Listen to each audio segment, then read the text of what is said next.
representative of some of the best in Europe and beyond.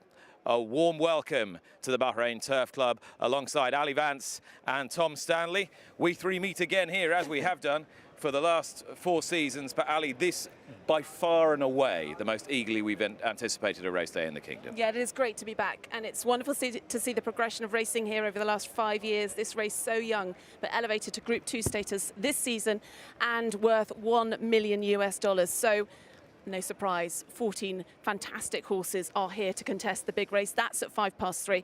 But we've got 8 races to get through as well. Domestic Grade 2 for imported horses, a domestic Grade 3 as well. We start off with the Arab race, so it's a busy afternoon. It certainly is. Tom, it's also an extremely warm afternoon. Humidity, quite unusual for the time of year here, and conditions that are going to be quite alien to 1 or 2 of the runners. Yeah, definitely. I mean, I think I'd prefer this to, I know in seasons gone by, certainly as we progress throughout the Turf Series, there's been some inclement weather. So I think we know what we're likely to get today. I think they've held off the watering, given that there's been some rain around. But yeah, it's going to be a warm day for some of the runners, particularly for that Bahrain International Trophy. All right, we've got $1 million race this afternoon here in Bahrain. We've also got $1 million commentator to call it. It's very good afternoon to Darren Owen. Oh, you charmer, you charmer. Yes, good afternoon, everybody. Welcome to what promises to be a wonderful day's racing here in Bahrain. Regarding the conditions, as the guys have already stated at the top of the show, it is really warm.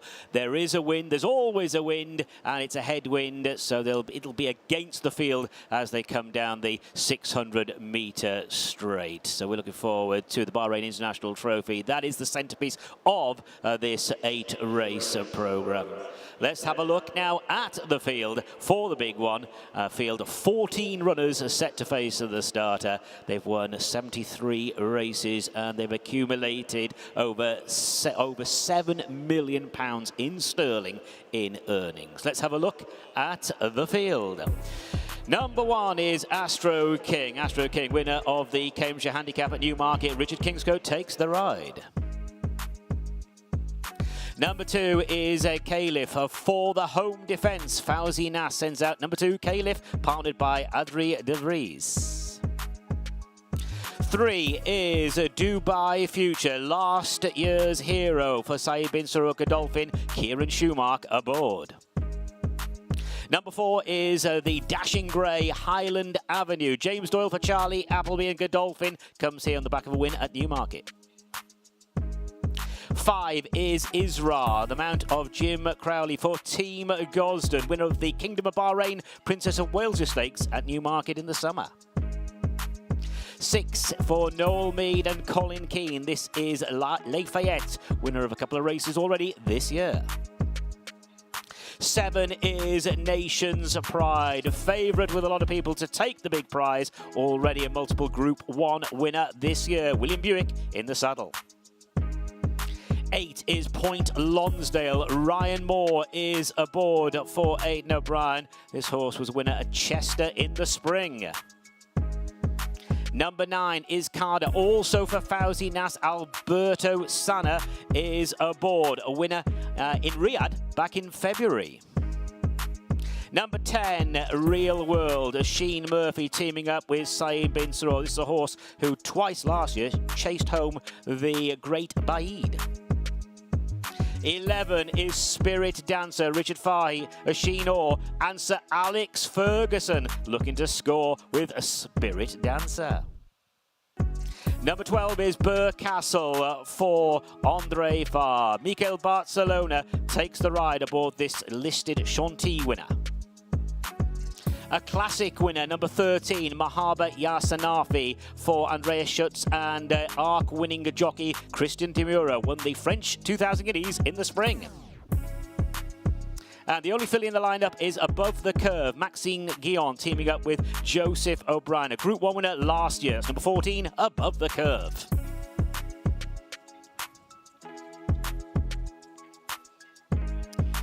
Let's take a look at the 8-race program here. We begin with the Arabian Breds in the World Arabian Horse Organisation Cup. That's over 1,400 metres. That's our first race of the day. Followed by the Four Seasons Hotel Bahrain Bay Cup. It's for locally breds. It's a domestic Grade 3 contest. Last year's winner, Kazama, is in the lineup. Third race is the BEYON Cup. 2,000 metres is the journey. Living Art was a winner on this card 12 months ago and faces the starter there.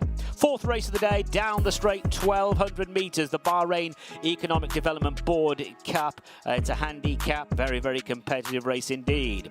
Fifth race is the big one. It is the $1 million Bahrain International Trophy Group 2. Sixth race on the programme, the Bahrain Turf Club Cup. It's over 1,000 metres, domestic Grade 2 contest. Seventh race, over 2,400 metres, the longest race on today's card, the BAPCO Energies Horse Racing Cup handicap. And our final race of the day is the CHOPARD-BAHRAIN Jewellery Centre Cup, over 1,600 metres. And Justino faces the starter, bidding to win the race once again. Let's take a look at the change. The only change thus far on today's card comes up in race 2, scratch number 7, Astara. That is a non-runner.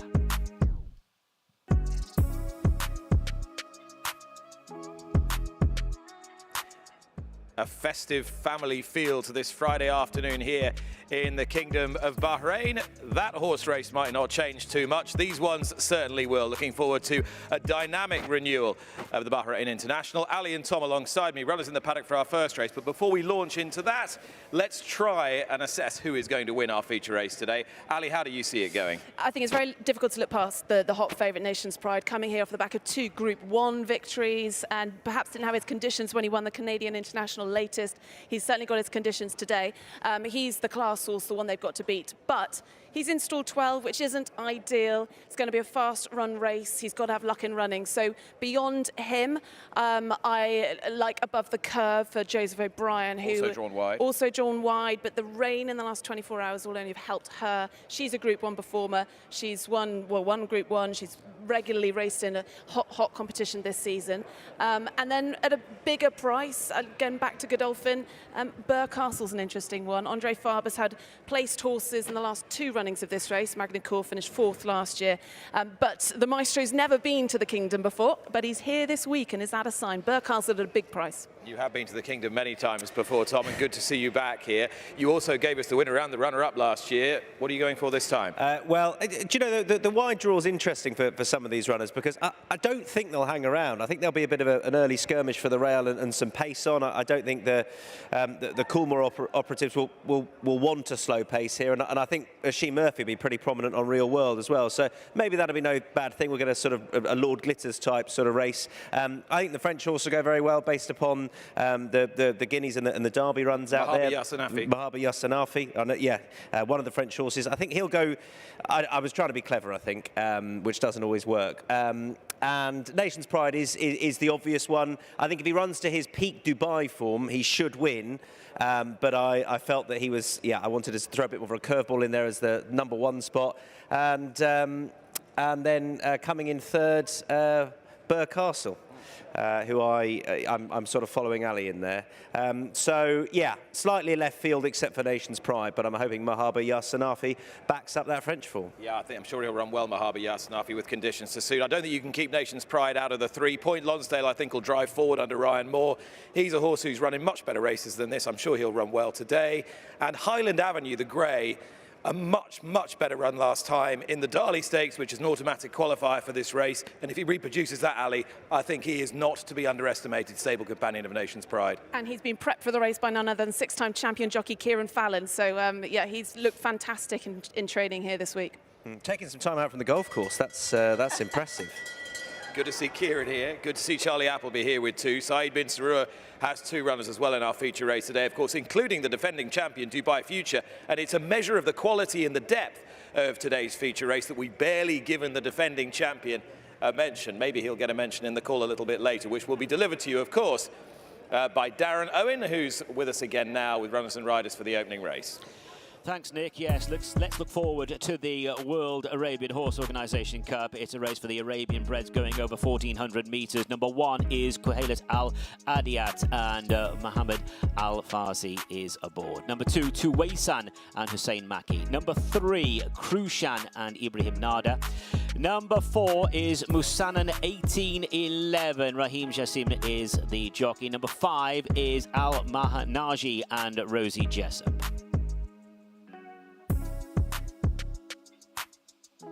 6 is Musanan 1781 and Hussein Asghar, and number 7 is Obeyan Abdullah Faisal is taking the ride. 1,400 metres for the Arabian breds, race 1 coming up.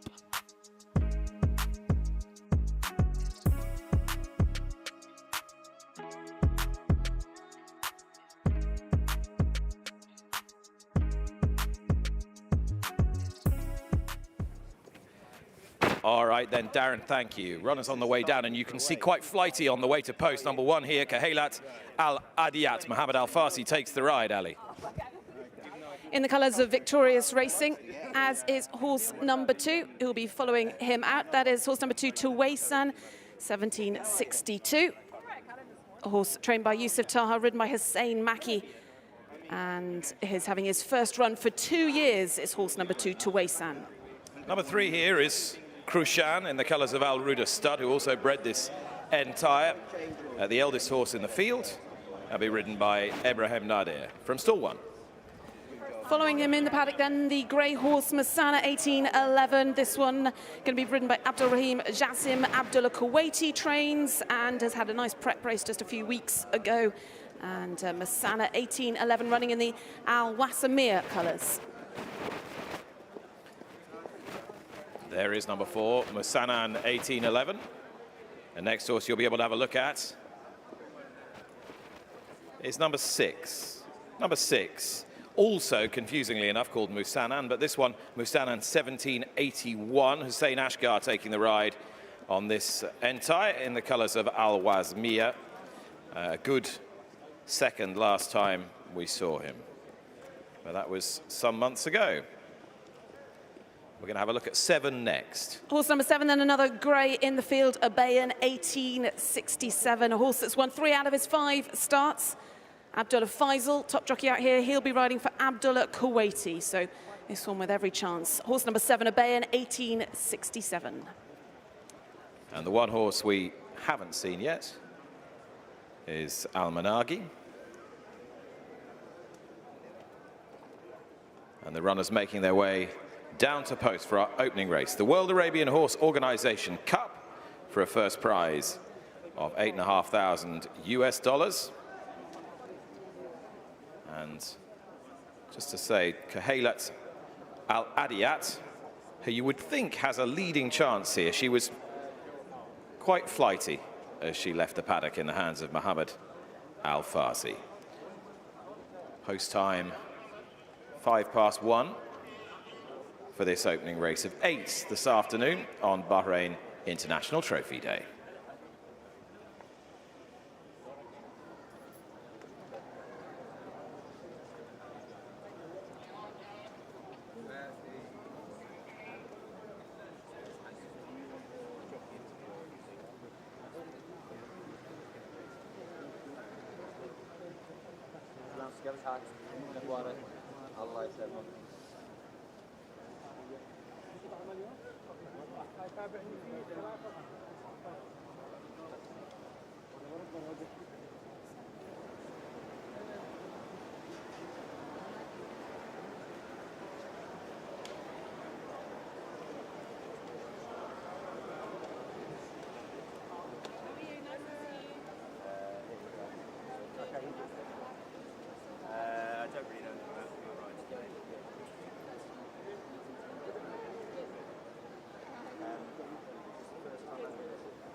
Jason Watson joins me outside the weighing room. Jason, a previous winner of today's big race, although he's sadly not in it today, but well, you might as well reflect on that a couple of years ago now. Yeah, that's right.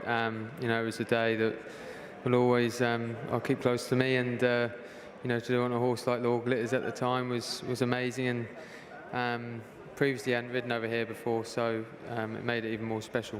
Made it look easy. And yeah, we've actually just been talking about horses drawn wide, coming from off the pace. I mean, I know that suited him, but he proved it can very much be done here to ride a horse that way and win. Yeah, you know, I always find that they go very hard in that race, and you know, it's a very honest pace. You know, the year before, though, I ran it, the horse that won the race was on the front end and, you know, never got caught. So, again, it's like any race, you know, it's how it develops, how it rides, and, you know, there's plenty of quality horses in it this year. I think it's quite an exciting race to look forward to. So tell us about the reason that you're out here full-time this year. So I got a job offer from Sheikh Sultan, Al Madeira Racing. You know, they're very big owners over here, champion owners last year. Also based with Fauzi Nas, and spend most mornings riding out there. And yeah, it's a great job opportunity. I'm here for until the end of February, early March, and it's a great opportunity for me. And I guess the options you have are, you know, to take a job like this out here, or you ride throughout the winter in the UK on the all weather. But I suppose prize money options out here, you know, different way of life out here, made it a pretty easy decision. Yeah, that's right. You know, up until the last couple of years, I've been away for most winters. And sort of last year, even though I was at home, I didn't do a lot of racing. I sort of took a bit of time to take it easy. But you know, I was itching to get away this winter, really. You know, it's like you say, it's not exactly very appealing riding through the winter months back home. And being based here as well, it gives you the opportunity to travel to some of the other parts. And been going to Qatar a bit, and you know, in between the week, and you know, like you say, financially it's a great opportunity, and also to just sort of build my profile and build contacts. Horses you're looking forward to riding today for the boss, who do you think has got a particularly good chance? I like Zagato, you know, running over the 2,400 metre. Been very happy with him in the mornings, and you know, I think he's definitely up there with a chance. Kovac's kid, I think he's one of 5 of Al Madeira have in the race. So it's sort of not an easy decision, but you know, he had a great year last year, plenty of wins on the board, and again, been happy with him. Great stuff. Good luck for the rest of the day. Thanks for your time. Thank you. Cheers.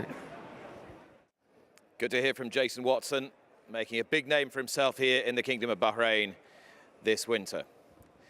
Crowd just building ahead of the first of our 8 races. Runners now at the post for the World Arabian Horse Organisation Cup. And the horse that we wanted to look at, and we can now, is Rosie Jessop's mount Al-Ma'anagi for Al Khalidia and Al Ruda stud. Fauzi Nas is going to play a big part in proceedings this afternoon. He's got 2 runners in our feature race, Caliph and Kader. No more than outside chances, those. This one, quite a strong chance, Ali. Yeah, only run 4 times, but won twice, and Rosie's been on board for all of those 4 runs. Runs in the colours of Al Khalidia Racing, which in the UK you'll see the KHK colours. This are his local colours. And Fauzi Nas trains this one. So certainly has a good chance then, horse number 5. And also look out for horse number 1, Kehelet Al Adiyat, and horse number 7, BEYON 1867. All right, loading process will begin very shortly for this opening race. We are now just about up on post time for race 1 on Bahrain International Trophy Day. Loading quite briskly here, just 3 out the back. And we'll head up to the commentary box here with his eyes trained on the 1,400 metre start. Darren Owen. Thanks, Nick. Yeah, so field going in nicely then at the 1,400 metre start for the World Arabian Horse Organisation Cup. First of our 8 races on this big day. The Arabian breds in action, so they have that run down the far side of around 400 metres before they start to take the turn. Racing on the main track, the outer track. Last one's about to go into the stalls. That is Al Managi, and Al Managi goes in. That's it. They're set to go. All in, and they're racing. Just fly jumping a little bit as they came out was Khalat Al Adiyat in the red and white striped cap, big white face in the centre. Well, they're spread out all over the course to get an early position, and being ridden early is Musanan 1781 as they go through that first 200. Has the lead. Obeyan's rather keen. Going forward, Al Managi now in the yellow and white jacket, and Al Managi coming through to take over from Musanan 1781. Obeyan is just in behind. Krushan is running the rail from Musanan 1811. Out wide, Khalat Al Adiyat, and the back marker is Tuwesan. Leaving the back straight and heading now towards the 800-metre mark, and Rosie Jessup has bagged the inside running rail as they head now towards the end of the back straight. Going towards the side of the course is Al Managi in front. Al Managi by about a length and a half. On the wide outside is Khalat Al Adiyat, and then between horses still there is Obeyan with the blue cap. Just in behind the Musanan 1811 from Musanan 1781. They turn in. Krushan is on the wide outside. Down the straight towards the closing stages in the final 400, and Al Managi now in front by around about 3 lengths, being chased hard in second by Obeyan. Wandering around, hanging there under pressure is Musanan 1811. On the wide outside, Khalat Al Adiyat is coming there and has travelled really well as they head down towards the last 200 metres. 4 of them across the course. Widest of all is Khalat Al Adiyat. Over on the far running rail, Al Managi is being swallowed up. Musanan 1811, Obeyan wide outside Khalat Al Adiyat. Inside the last 100 metres, Musanan 1811 and Obeyan. Musanan 1811, Obeyan to the near side. Musanan 1811 gets home in front.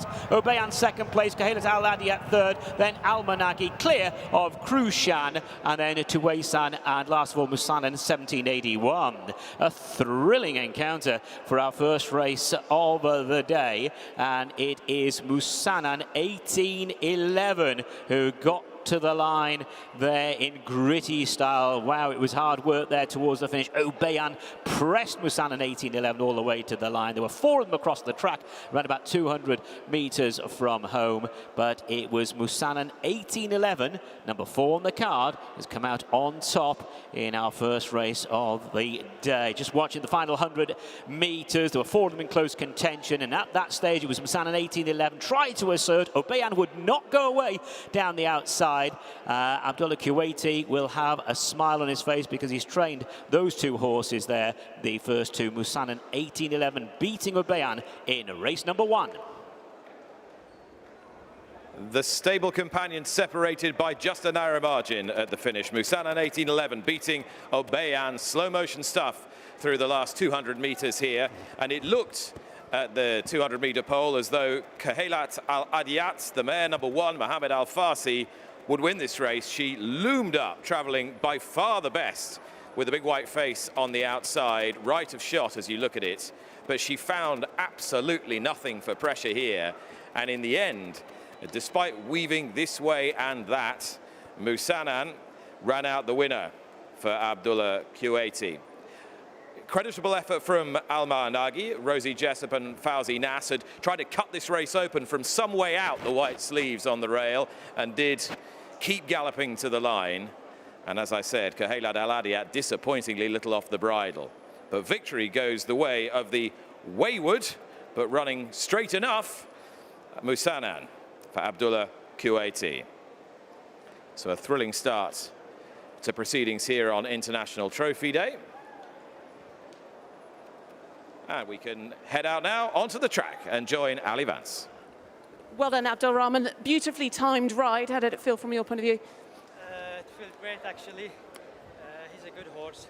I won on the other one 2 weeks ago, and I knew that he was the favorite, and I just had to move with him, and that's what I did. And you've had a fantastic start to the season. This is your 5th victory. But tell us, you've been based over in America the last season? Yeah, I was at America for almost a year and a half over there. I missed the racing season last season, and I just got back, and it just feels good to be back. And how good is it to have a victory on such a big day here? Oh, it feels incredible, actually, to have a winner on this day. It just feels amazing. I feel blessed and grateful and delighted for the owners. Well, enjoy the reception you're going to receive heading back into the winners' enclosure, because it's victory then to Bahraini jockey Abdul Rahman And riding Musana 18-11. Then let's hear it. Abdulrahman Jassim for Abdullah Kuwaiti. Congratulations to all. And Musanan certainly took a bit of marshalling this afternoon, but received plenty of assistance from the saddle, and no doubt will receive a warm round of applause from the local crowd that is gathering. Musanan beating BEYON in race 1, the World Arabian Horse Organization Cup. A reminder, our feature race this afternoon comes up as race 5 and is due off at 3:05 local time. But into the winner's circle, Abdulrahman Rahim Jassim, Abdullah Kuwaiti, Al Wasmiyah, congratulate them all. Musanan, the winner of the opening race.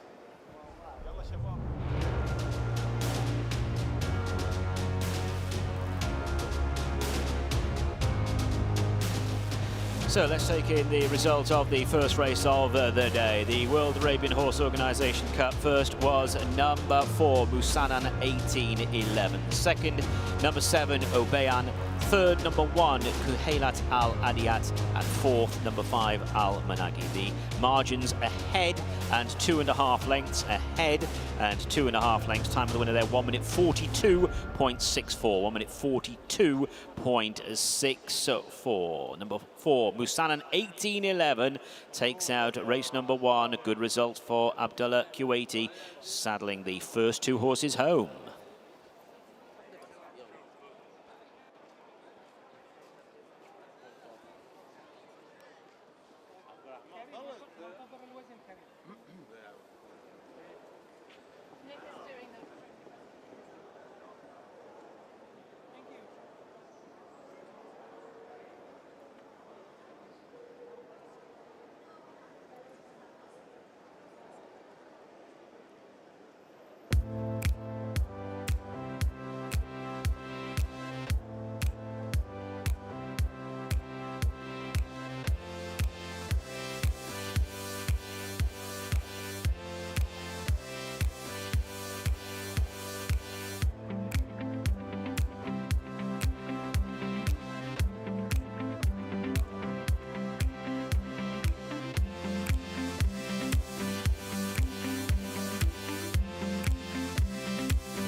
I'd like to welcome His Highness Khalid bin Hamad Al Khalifa to make the presentation ahead of our second race and after our opening race to connections of the winning horse Musanan, owners Al Wasmiyah, breeders Al Ruda Stud, and trainer and jockey Abdullah Kuwaiti and Abdulrahman Rahim Jassim. Your Highness, thank you. Congratulations to all on the victory of Musanan.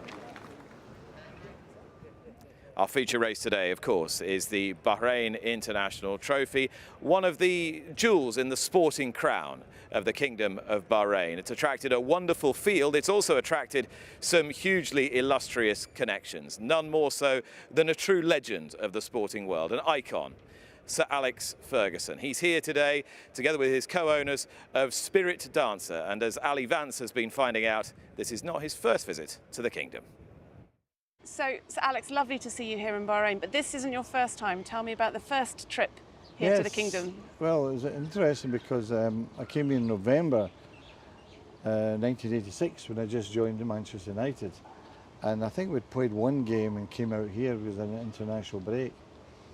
That was the end of November. But there was massive changes since then, you know. But it was the Prince's birthday. We played a select team in the National Stadium at the time. So, but that's 30 odd years ago now, you know. And lovely to be back in very different guise this time. Oh, it's absolutely beautiful.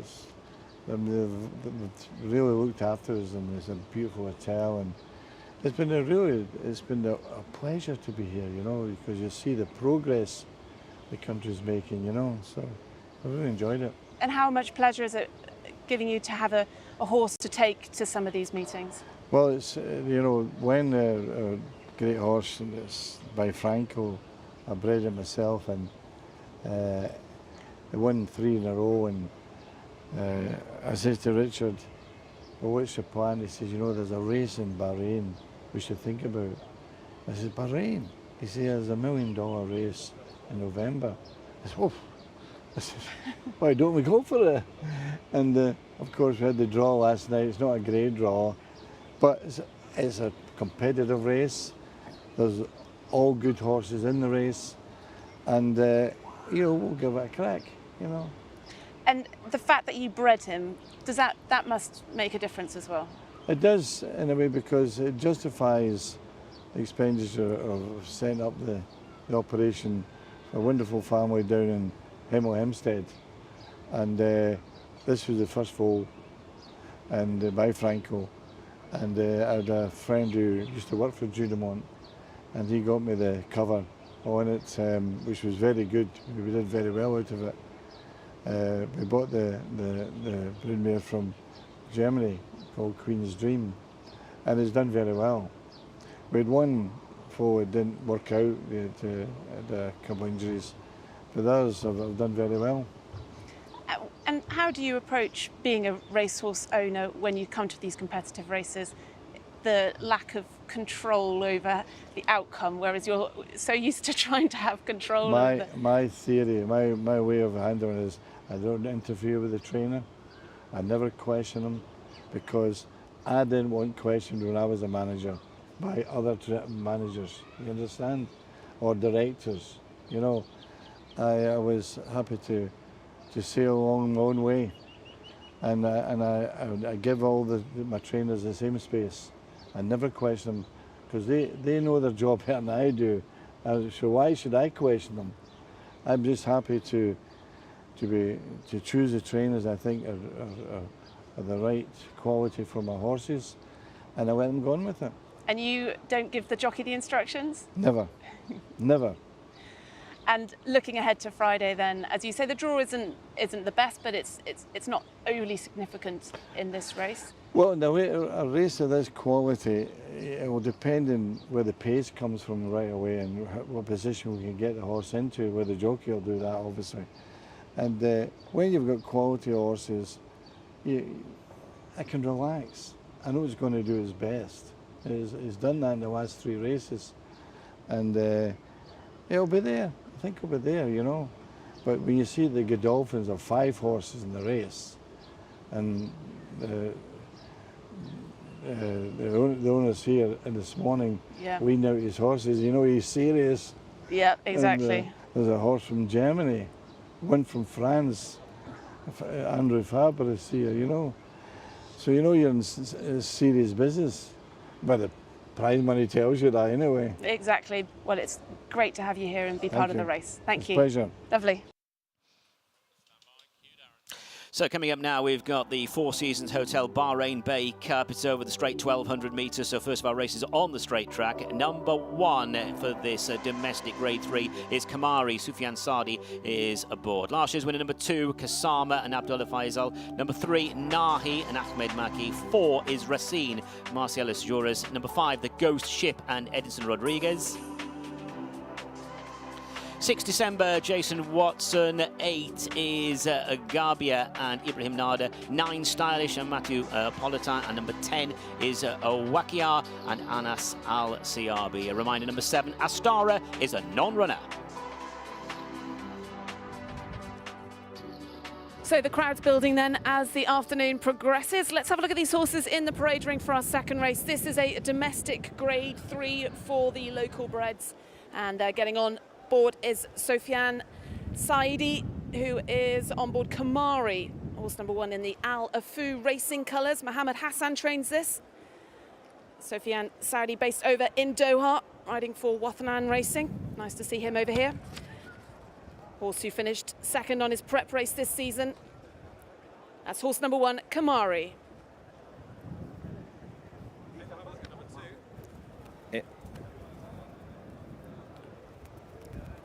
All right, take a look at number 2 if we can. Kazama, mare with the leading chance here, looking to complete a double for trainer Abdullah Faisal, for His Highness Sheikh Hamad bin Abdullah bin Isa Al Khalifa, and entitled to move forward from that comeback run here a couple of weeks ago. Horse number 3 just making his way past the weighing room, that is Nahi. Horse trained by Hadi Ibrahim. Ahmed Maki takes the ride, taking off 2 kilograms. So carrying 55 kilograms then. A horse that's also had a prep race this season, finishing third back at the end of October. So horse number 3, Nahi. All right, next we can have a look at number 5.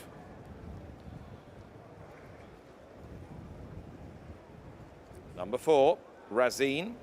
Marciales Horace taking the ride for Haider Ibrahim.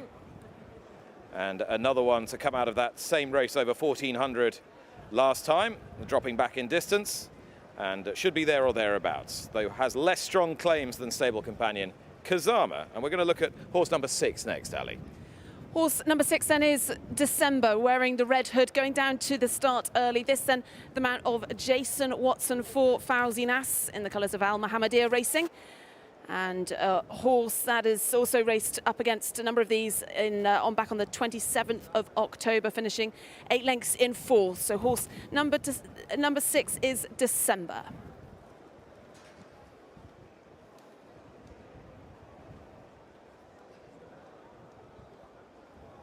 There are horses 9 and 10, Stylish and Wakia.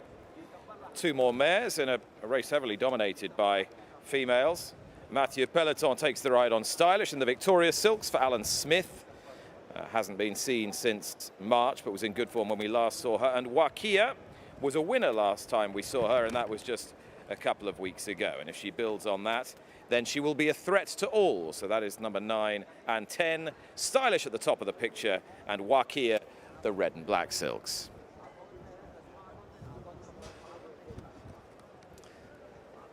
Post time here is 1:30 for the Four Seasons Hotel Bahrain Bay Cup. And our thanks to the Four Seasons for their very generous sponsorship of today's event, and indeed their support through the whole week here in Bahrain, hosting us for the post position draw on Wednesday evening, which was a beautiful event in wonderful surrounds.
Horses cantering to post then. The 3 horses in shot are stable companions Hazama and Racine, and between them, in the pale blue colours there, is Garbia. And when we last saw Garbia, Ali, she was in terrific form. Yeah, she's going to be very much one of the leading fancies in this race, has won 3 of her 5 starts. Garbia by happy today. And Ibrahim Nada, leading jockey out here, takes the ride for Hada Ibrahim. Hada Ibrahim mob-handed in this race. And Garbia, though, having her first run of the season. That's horse number 8, the first of that pair. Just interesting to see what impact as the afternoon progresses that the prevailing wind has. Picked up quite significantly inside the last 20 minutes and is, broadly speaking, a headwind up the straight. So it might just be a bit of cover is the order of the day. And we've got a straight 1,200 metres here, a straight 6/8 of a mile, 6 furlongs, 3/4 of a mile to run for this second race, the Four Seasons Hotel Bahrain Bay Handicap. At the front of that little group is Nahi for Ahmed Maki and Hada Ibrahim. And like so many of these, just having his second start of the season, so fully entitled to take a step forward from that seasonal debut run. A reminder, if you've just joined us, we've got a field of 9 here. Astara, as in your race cards, a non-runner. Number 7, a non-runner, leaving a field of 9 for this race due off at 1:30. All right, Ali, nail your colours to the mast. Well, Hada Ibrahim, as I said, is mob-handed in this race, and I'm going to go with one of his, though. Garbia, which I like, who's the mare number 8, and the mount of Ibrahim Nada. To beat horse number 2, Kazima, a horse, another mare who's been a brilliant star for that stable for Hada and Mohammed Ibrahim. So, and had a nice prep race as well, Kazima. So between those two, but it's going to be a competitive one. This is a domestic grade 3 for these local breds, so highly contested. And as you say, be interesting to see if there is what the headwind is like, and they've this straight 1,200 metres on this outer course, which I believe they're using for the first time today, having saved it for today rather than, and they've had about 4 or 5 meetings so far this season. Turf track in excellent condition. Clerk of the course put plenty of water on earlier in the week, but it's had drying conditions today. And we're just 90 minutes away from our feature race. The 2023 running of the Bahrain International Trophy is more valuable than ever. There's $1 million up for grabs and a wonderful field of 14. That's all to come. And the clock ticking to our second race here. We are moving on apace at the Bahrain Turf Club this afternoon, and through the haze down to the 1,200 metre start. You can see the runners for this race who'll be called by Darren Owen. Thanks, Nick. Yes, runners then are behind the stalls. Stalls position basically for this race down the centre of the course, and a field of 9 about to start the loading up process for this, the Four Seasons Hotel Bahrain Bay Cup, a locally bred, thoroughbred domestic grade 3 contest featuring last year's winner Kazama and Garbia, who was, when last seen, at the top of her game. As you've stated already, Hada Ibrahim well represented with 4 runners in this field. So they are about to move into place. Down there at the start, well in advance of post time. And yeah, it's there's a keen headwind all the way up that 1,200 metre straight for the 9 runners. Wakia there in the black cap and black jacket. The Ghost Ship and Stylish representing Victorious here. The Ghost Ship with the red and white striped cap. Racine has the black cap there, blue chevron colours, and that is Nahi in the 2 shades of blue. Very pale blue, a lot of blue in this race. Garbia. Garbia's got that big white face as well. And is a 5-year-old mare now, Garbia. So just waiting for the first one to move into the starting stalls. Alafu racing with Kamari and Wakia going for them. Wakia's got the black cap, red cap on number 1. That is Kamari. They're going in then for the domestic grade 3, the Four Seasons Hotel Bahrain Bay Cup over the straight 1,200 metres. And Garbia's gone in. Stylish is in place, and going in very nicely here. Drawn on the near side is Wakia. And that's it, they are ready to go. Standing by for a start, and they're racing. So going over the straight 1,200 metres, Agarbia was off to a very nice start with the Ghost Ship away to the left, and running prominently is Stylish in the centre. December's not too far away with Racine Spot, the black cap. Coming down the centre of the course as well, going forward is Kazama, last year's winner. To the near side is Wakir, being chased by Kamari, and right at the back Nahi. So they move towards the halfway marker, and over on the far side it is Agarbia, just in front of Stylish in second place. Here's Kasama on the near side. Kawakia being chased by Kamari, running down towards the last 400. December is under pressure then. Further back to Racine. One who hasn't landed the blow is Nahi, and now they're working their way inside the final 400. Garbia's over on the far running rail. Stylish down the centre of the course, being followed then by Kasama. Wakia is next, chased by Kamari. December's trying to run on. The leader down the centre of the course, but doing a bit of wandering is Stylish. Garbia's over on the far side. Kasama's coming on really well and is really running on strongly, and Kasama's grabbed the lead now from Stylish in second, Kamari in third. This goes to last year's winner, Kasama the winner. Stylish second place, in third Kamari, December fourth, and was chased home then by Racine. Garbia, who faded, then after that one was Awakia, followed by the Ghost Ship and Nahi. So victory goes to number 2, Kasama. And Abdullah Faisal in the saddle aboard number 2. Kasama won this corresponding race 12 months ago and has run on very nicely there to take top honours this afternoon. That's number 2, Kasama, the 5-year-old mare, taking out this race over the straight track. And they were, considering it was a small field, they were fanning out right across the course there, heading down towards the last 100 metres. At that point, Garbia had faded, and Kasama ran on to master Stylish, and the 2-horse has won. Stylish back in second. Kamari was in third place. So that's a provisional at 2, 9 and 1. There is the winner, number 2, Kasama.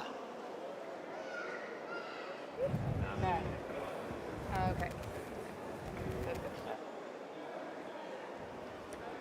Kazama then in the colours of His Highness Sheikh Hamad bin Abdullah bin Isa Al Khalifa for Haider Ibrahim and Abdullah Faisal, and it was very, very cosy, this victory for Kazama. Stylish has run well in second, and that was her first start since last season, and back in third was Kimari.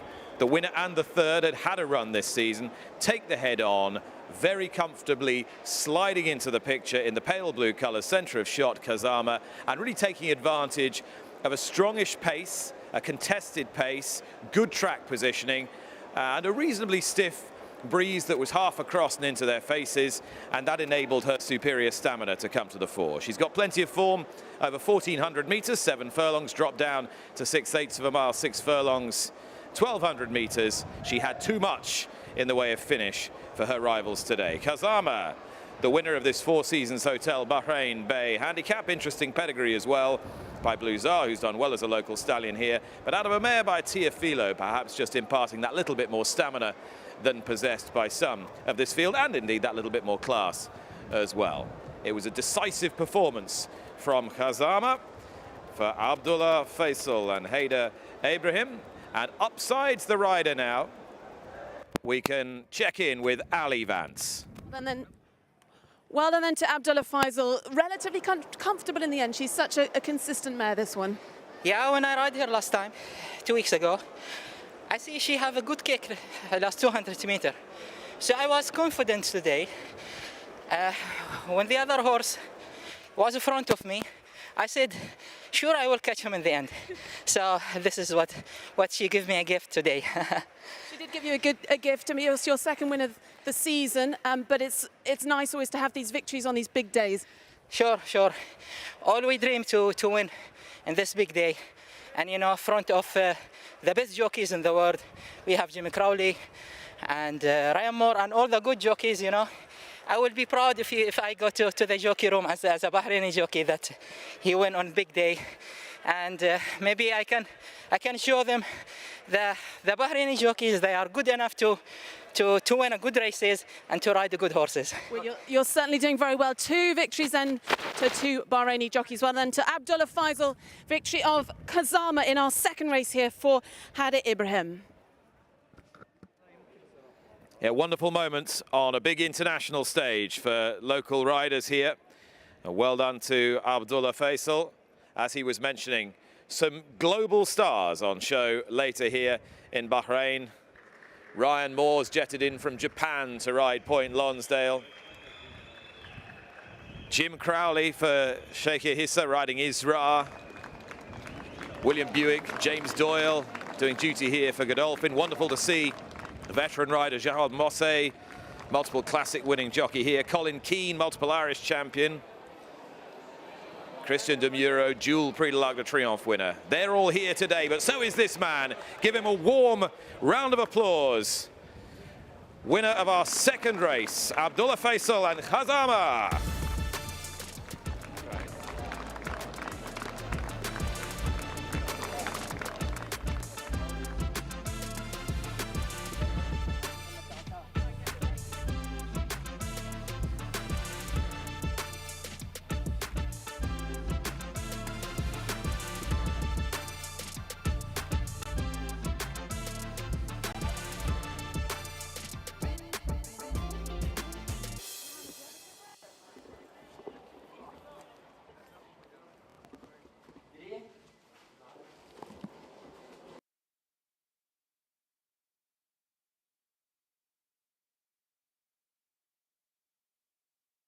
Race 2.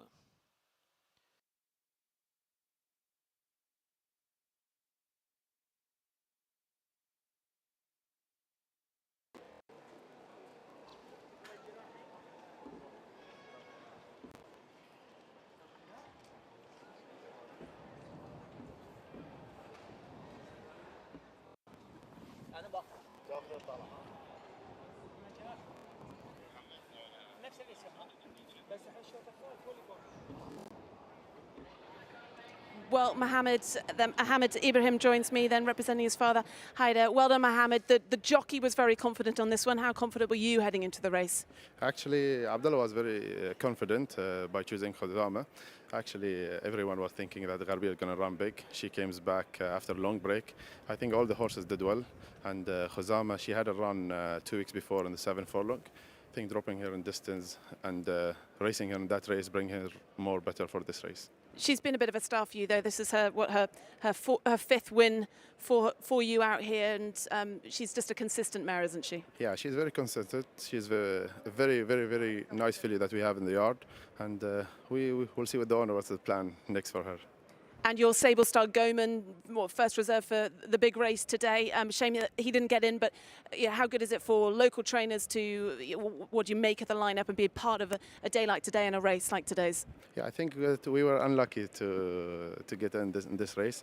Goman is one of the best horses that we have in the yard for the owner, Mohammed Khalid Ibrahim. We will see with the owner what's the plan for this horse again. That race in Bahrain International Trophy means a lot for us as owners and trainers, local owners and trainers. We hope so future-wise we got one good horse in that race, maybe next year. Well, good luck, and good luck with Goman and the other ones and other good horses for the rest of the season. Well done to Mohammed. Thank you. A red letter day for connections of Khazama, Rashid Ibrahim and Abdullah Faisal. We can just take it one more time and have a look at the closing stages. And just keep your eye centre field. 2-tone blue colours. Khazama taking advantage of a hotly contested early pace and hitting the line hard to take this Four Seasons Hotel Bahrain Bay. Domestic Grade 3 and locally bred horses as well. And a trophy well worth winning.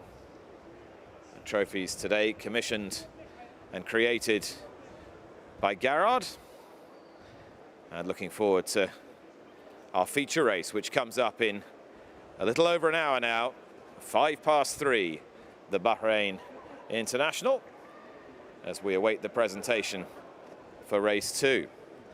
And we can take a check on the provisional results for race 2.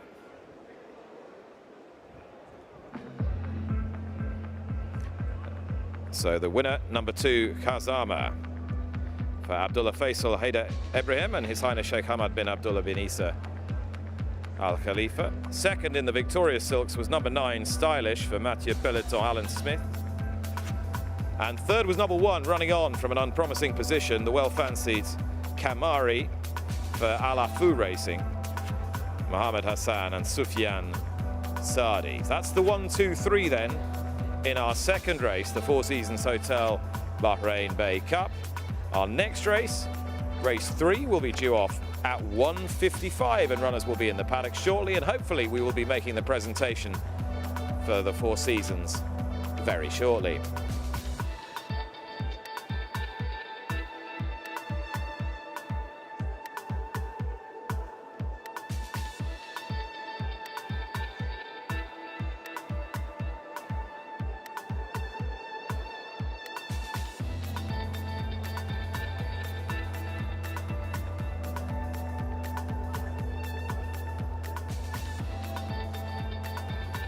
Here we go then for the presentation of our second race, the Four Seasons Hotel Bahrain Bay Cup.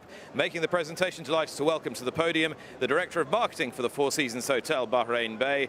Our thanks for their very generous support to Islam Fouad, presenting the trophy to Winning Connections of Khazama, representing His Highness Sheikh Hamad bin Abdullah bin Isa Al Khalifa Al Muzdahir Stud, Abdullah Faisal and Haider Ibrahim. Gentlemen, congratulations.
Moving on to our third race, the BEYON Cup. It's over the full course and distance of the Bahrain International Trophy. Field of 7 here.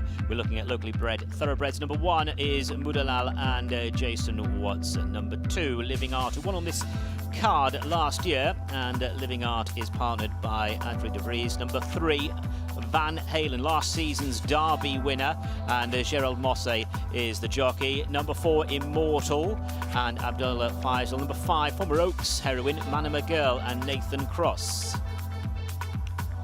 6 is Battle of Talas and Lee Newman, and number 7, Midhal, and Raheem Jassim, who won the first race of the day, is the jockey. So 7 of them to go to post over 2,000 metres, race 3. Runners in the paddock now for race 3, the BEYON Cup, due off at 1:55. And having a look at Mudalal in the paddock, Jason Watson, previous winner, of course, of the Bahrain International. He's here today, making a big impression in Bahrain.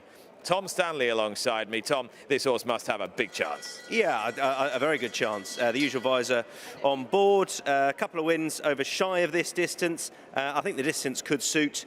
And drawn 6, I think Jason will look to sit just off the pace and ride the horse to get home, but plenty of talent. Talking about global superstars, Adri de Vries, welcome him to the party. Here he is aboard Living Art, going down for Fauzi Nas. Adri riding for Saad bin Suroor in Dubai the week just gone, and teaming up with regular boss Fauzi Nas here. Living Art, a couple of recent wins over this distance, or around this distance, one of the leading players. All right, let's crack through these. Van Halen is next. Gerald Mosse, veteran rider, but no back number. Alan Smith trains Van Halen. Yeah, another winner of the last 2 races. The last one over this distance has form ahead of Mudalal. We'll be looking to repeat that.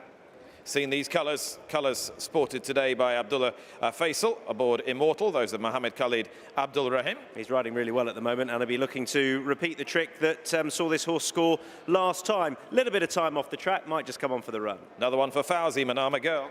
Yeah, Nathan Cross rides for Jabir Rabadan, and bred by Fauzi, and this horse last seen in this sort of company just needs to improve on what we have seen of late. Back in trip, maybe the key. And the first of the Al-Adiyat runners, Battle of Talas. Lee Newman taking the ride for Alan Smith. Looks well. Yeah, has had a run as well, and that could be a big plus. The running into the headwind here. It is taking a bit of getting today, so has the race fitness edge over them over an ideal trip. And that will be the last horse you'll see in the paddock, number 6, Battle of Talas. But number 7, Midhal, has gone to post early. Abdul Rahman Raheem Jassim taking the ride for Abdullah Kuwaiti in the colours of Al Nuayef Racing. Can be a little tricky, so I'm not surprised they've gone with Midhal, and should go well. All righty, that completes the field of 7, and we are going to check in with a big talent in a few moments' time. Man who's won 2 of the last 3 editions of the Prix de l'Arc de Triomphe is standing by with Ali Vance. Christian De Muro here then. Christian, lovely to see you in Bahrain. I know you've ridden in the race a few times. This one, though, you've got a very good chance with Mojave Yassanafi, the French 2,000 guineas winner. How's the horse been? You've been riding him back at home in France? Yeah, you know, he's the good horse. He won 2,000 guineas in France, so he probably is a Group 1 winner already. I rode in the morning, so he looks very good condition, so I don't know if he liked the track, but we try. We come here, so we have chance. We've talked a lot about the quality fields that are assembled for this big race and 3 individual Group 1 winners. How do you see the race panning out? Yeah, like you say, there is a very good horse today. Charlie come with good chance, and Said as well with the winner of last year, Dubai Future, so we will see.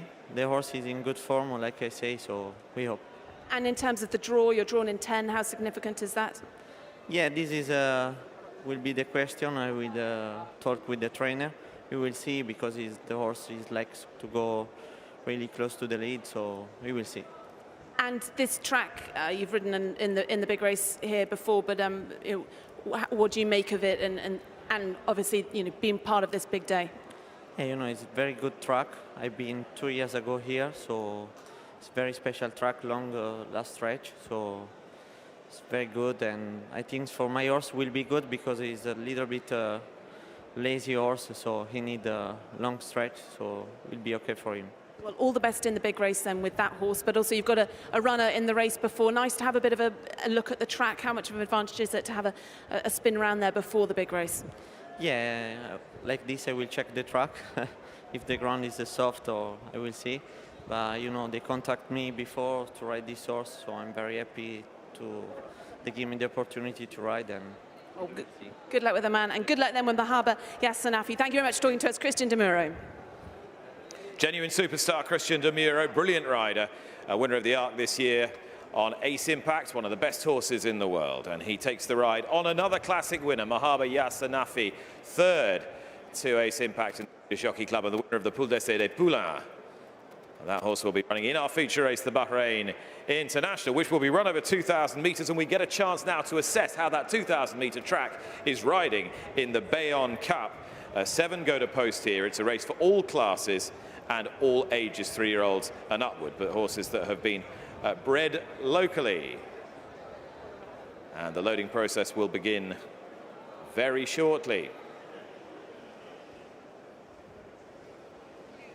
Bringing connections from far and wide to the Bahrain Turf Club today. And the local grooms watching on ahead of this BEYON Cup. And Mudalal is a horse who has outrun his pedigree by Outstrip, the Breeders' Cup Juvenile Turf winner, out of a Bush Ranger mare. But of course, Outstrip's most famous progeny is the Melbourne Cup winner Gold Trip, so they can stay. There's Midhal, number 7. Locally bred, and again stamina coming through from the dam side of the pedigree here, out of a mare by High Chaparral. And 2,000 metres, just the last couple of times, has proved beyond Midhal. And if Mudalal does have a more significant danger, it's likelier to come from Van Halen. 1 or 2 in the race for Sheikh Issa Zaladiat Racing. Alan Smith quite confident of a big run from Van Halen, with Gerald Mosse taking over in the saddle from the now retired Paul Hannigan. But it is a seasonal debut over 2,000. Nick, I wanted to ask you, when we first came out here, I sort of had the opinion that particularly for the Bahrain International, being on the front end, pace holding up, it would be no bad thing. But that's not really been borne out. If you do go hard here, you can pay the price, and they can definitely come from off it. I think it's a very fair track, good sweeping bend into the straight, long straight as well, plenty of time to sort yourself out. Yes, a wide draw in our feature race is not going to be ideal if you're trapped in 13 and 14, but as we saw with Lord Glitters, it's not going to be a disaster, particularly if the pace is honest. And I can't believe the pace today won't be honest, with so many horses who've got form in excess of 2,000 metres. Horses like Above the Curve, horses like Isra, even Nation's Pride, 10 furlongs is probably the minimum. Yes, and I can see Oisin Murphy on Real World being handy, certainly. That, of late, that has been what has suited him best. He has won over the 2,000 metres before, but I think being on the front end is what suits him best. He has to answer those stamina questions late on, and we'll get a clue how that race is likely to be run in this race, although it's a far smaller field here. Who's going to come out on top, Nick? It's a straight fight between Mudalal and Van Halen, and I might just give Mudalal the edge over his old rival on the basis that he's had that run. He's had that run to put him spot on for this, for Fauzi and for Jason Watson. Van Halen may be the more naturally talented of the pair, but he is having his first run of the campaign. I like Gerald Mosse taking over on Van Halen, however, but I do think it's between the two of them. Remember, Gerald Mosse had a nasty fall here one year, but that put him out for a little bit, but he's back. Great to see him out here again. And we've got some of the old guard. Gerald Mosse, Adria de Vries riding here, and then the youngster Jason Watson taking them along. Well, I said this was a haven of international superstars. There's the man who handled one of the greatest horses of recent years. Trainer of Baid, William Haggis, is here today.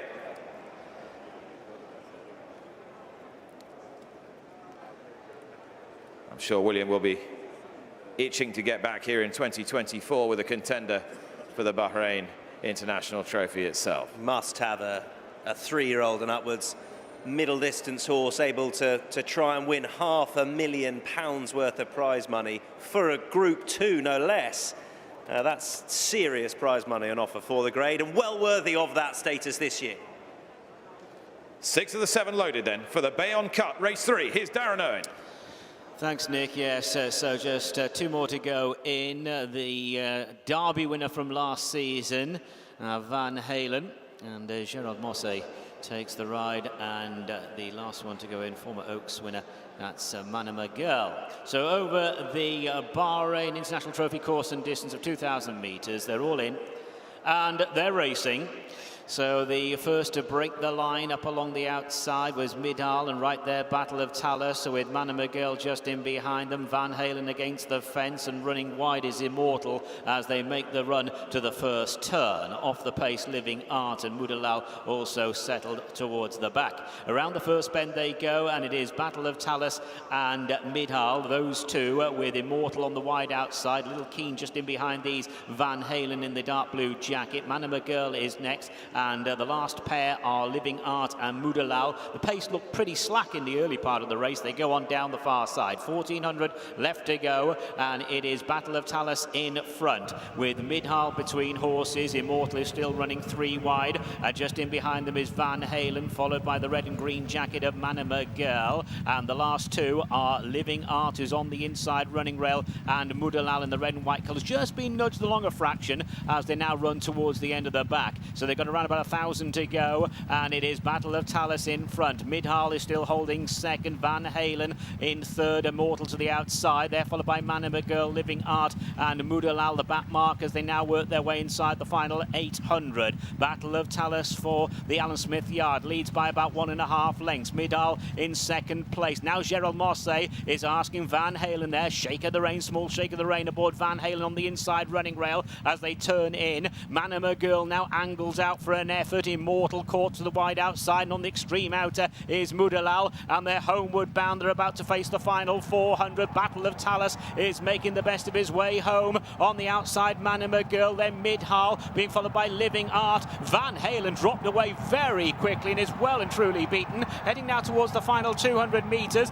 Battle of Talus is still in front. Manama Girl having a really good go. Living Art's just in behind and was snatched up there in the closing stages. Immortal down the outside. It's been a messy affair. They're inside the last 100. Now Living Art is in the clear, and it's Living Art who's going to hit the line strongly and win. Living Art the winner. Close second. Battle of Talus probably second. Then Immortal, Mudalal and Manama Girl together, and they were chased home up by Midal, and Van Halen will be the last to clock in.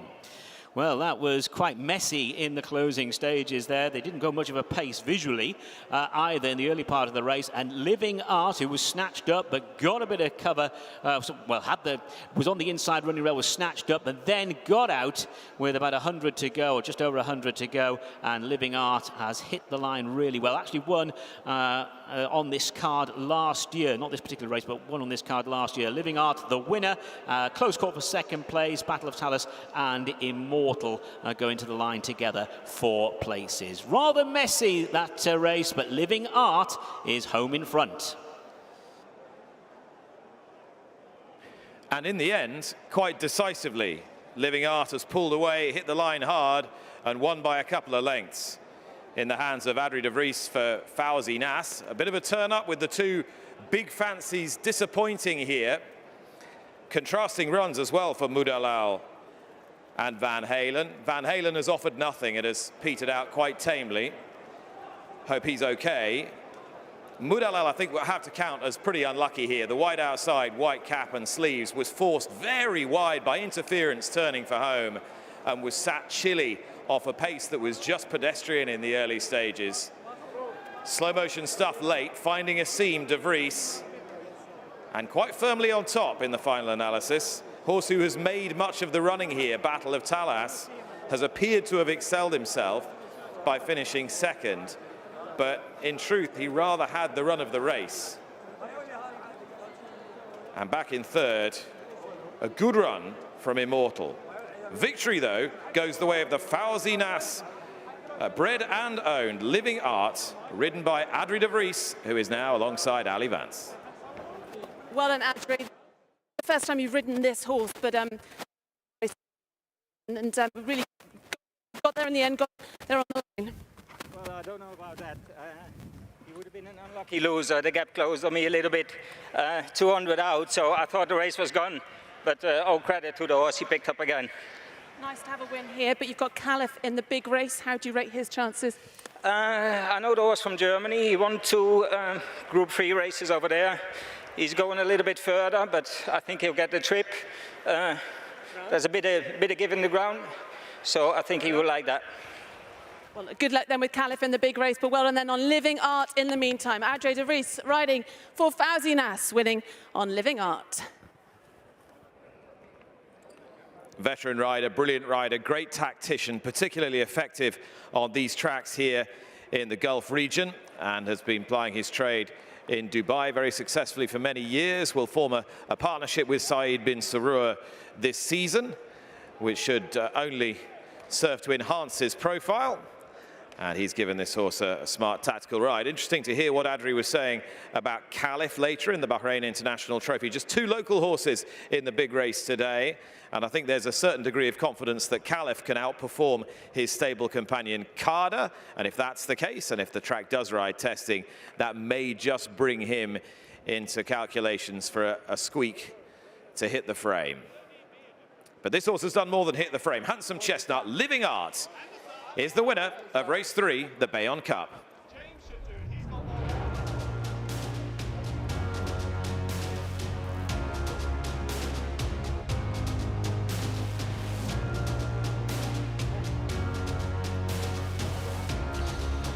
So the results of the BEYON Cup race number 3. First, number 2, Living Art. Second, number 6, Battle of Talus. Third, number 4, Immortal. And fourth was number 5, Manama Girl. The margins there, 2 lengths and ahead. 2 lengths and ahead. And the time of the winning horse, 2 minutes 10.27. 2 minutes 10.27.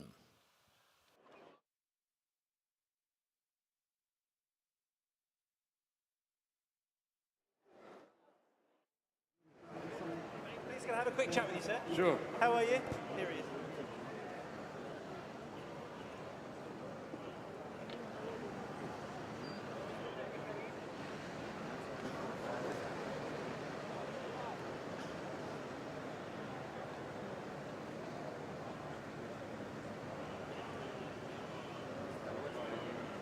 Winning trainer is alongside me, Fauzi Nas. Well done.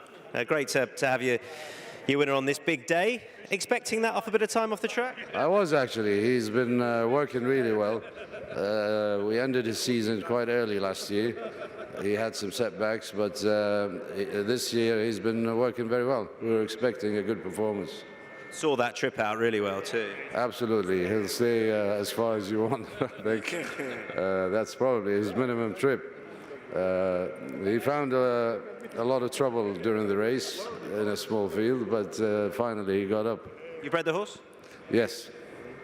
Bred, raised, owned.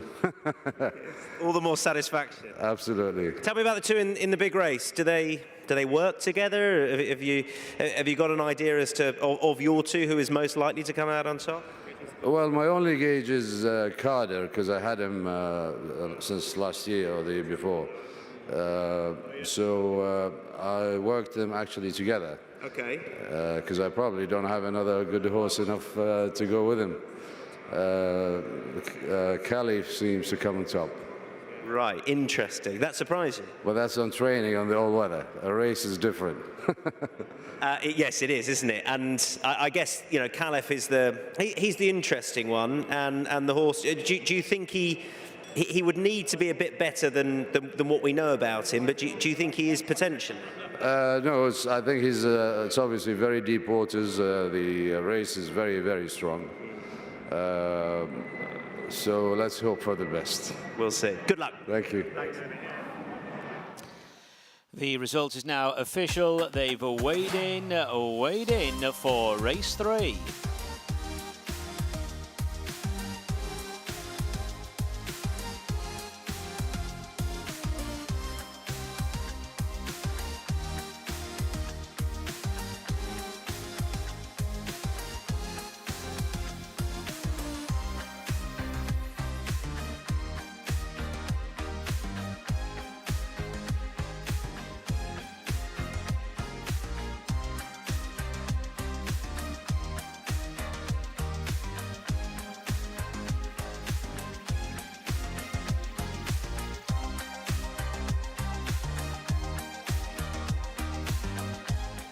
And now to the presentation for our third race, the 2,000-metre BEYON Cup. Delighted to welcome to the presentation podium to make the presentation Sheikh Abdullah bin Khalifa Al Khalifa, the chairman of BEYON. Sir, thank you very much for your support. And making the presentation now to Abdullah Sami Nas and Fauzi Nas, Adri de Vries, the owner, breeder, trainer and rider of the winner of the BEYON Cup, Living Art.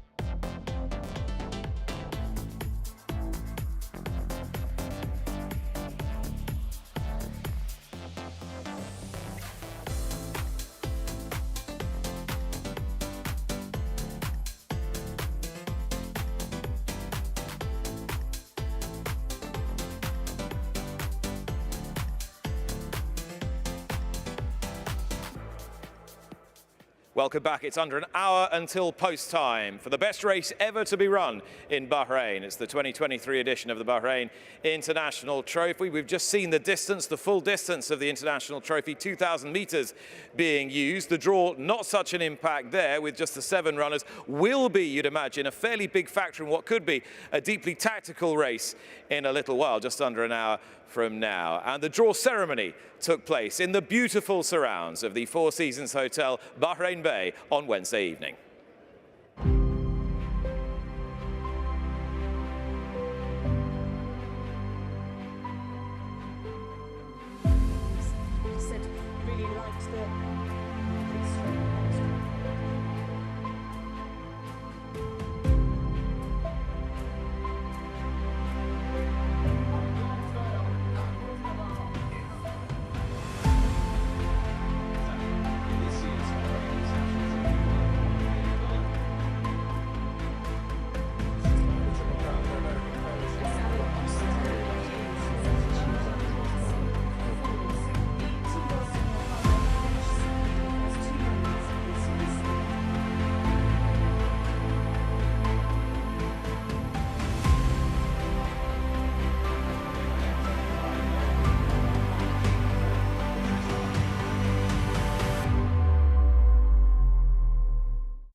Moving on to our fourth race, we're back over the straight track here, 1,200 metres, the journey for this handicap, the Bahrain Economic Development Board Cup. Let's have a look at this field of 14. And at number 1 is Aman, and Christian De Muro is in the saddle. Number 2, Ibn Arabi and Ibrahim Nada. 3, Mayas, Gerald Mosse. 4, Yalail and Hussein Asghar. 5, Speed Chance and Abdullah Faisal. Number 6, Graphite Storm, the mount of Andrew Elliott. 7 is Anan and Sufyan Sadi. 8, Follow Suit, Rahim Jassim. 9 is Rahi, Lee Newman. 10, Be Lucky My Son, Adri de Vries. Number 11, Tala and Jason Watson. Turner is number 12, Hussein Maki is aboard. Number 13, The Thin Blue Line and Anas Al-Siabi. And 14, Vanguard Star, the mount of Nathan Cross.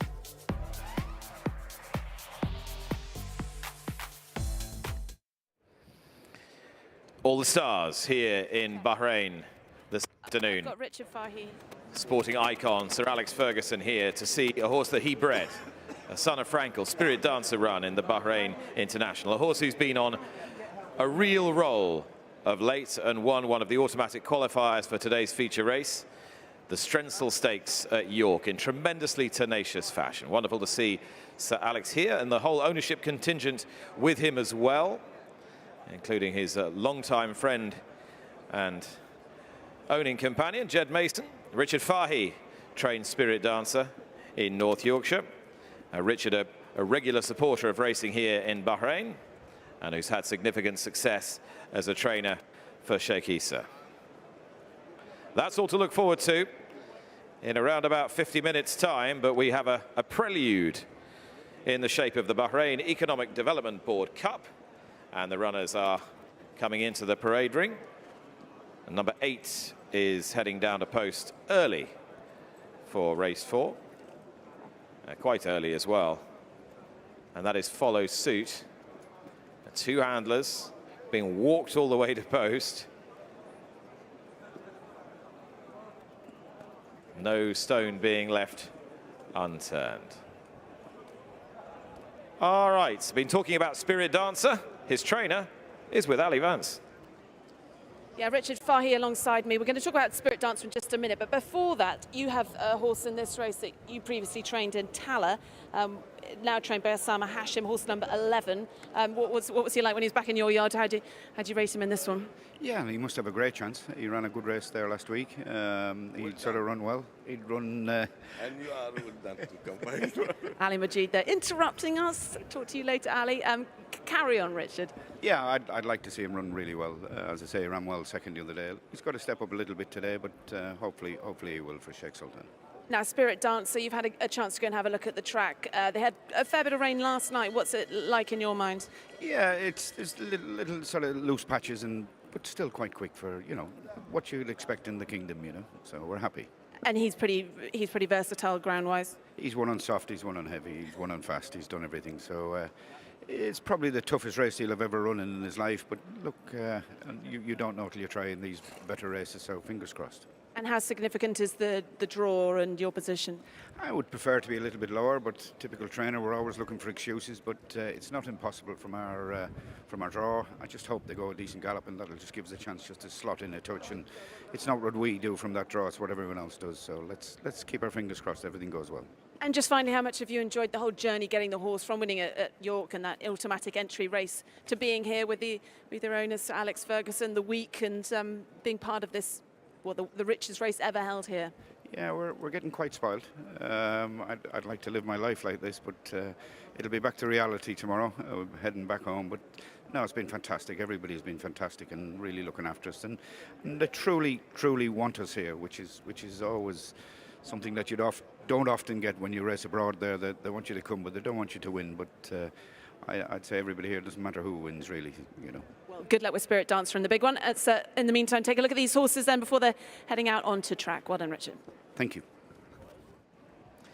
Richard Fahy, high hopes for Spirit Dancer. An interesting insight into the chances of Talha here, gelding by the sire sensation Havana Grey that he used to train. We got the straight 1,200 meters again here, 6 furlongs, and you saw Follow Suit heading down to post early. She's making pretty stately progress down.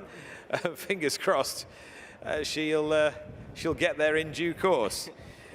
She's got winning rider from earlier in the day, Abdul Rahman Rahim Jassim, taking the ride for Abdullah Kuwaiti. And we'll pick up the horses in the paddock, and we'll start with Christian de Muro's mount, Aman. Tom Stanley back alongside me. I already like Follow Suit. She's gone straight to the heart. Aman for Christian de Muro is going to be based out in the Middle East this winter. Aman, who lines up for Tal Al-Alawi, and this trip is ideal. Last wing came over this distance, looking to make use of draw 13 on one of the wings. As well. Aman as well, heading down to post most of this group now. We'll pick up number 2, Ibn Arabi, Ibrahim Nader for Ali Nasser. Had the one spin this season, and it was an improved effort as well, significantly improved effort, but that was over 1,000 meters. Must prove that he's as effective over 1,200 today, but he's clearly in excellent form. Number 3 is Meas, who lines up for Gerald Mosse and Ali Jan. Last win came over this distance, and he's just making his way down. Son of Dark Angel, comes out of 2. Very well-bred horse, Meas, out of the very smart stakes performer Best Terms, who ran in the time charter colours of the Barnett family. Horse 4 now, by Intello, is Yalail Hussein Ashgar for Jafar Mazouk. Again, the one start this season, and that was over 1,400 meters. So we'll get every yard of this, and is running off the same rating. It's been edged up the handicap without winning, however, and this is probably a more competitive race. That is Yalail, number 4. We're going to have a look at 11 next, Tom. Yeah, 5 is still in the paddock. We'll come to that horse. Number 11 is Tulla, who is a son of Havana Grey. What a season that sire's had. One of the 3-year-olds in the field. Jason Watson riding for Osama Hashim. Lightly raced, may well improve on the debut effort here in the 10th of November. 1,200 metres is ideal. 5 is just about the paddock pick here. Speed chance. He's getting a little warm, but looks in terrific condition. Osama Hashim and Abdullah Faisal, jockey in form, teaming up, and that was a good run in the 1,400-metre race that Yalail also ran in last time. Abdullah taking over from Marcialis Jorres. Today, this horse will be finishing off well.